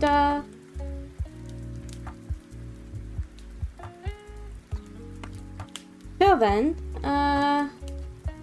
hope you guys have a good time zone wherever you're in, and give good vibes to everyone you're with.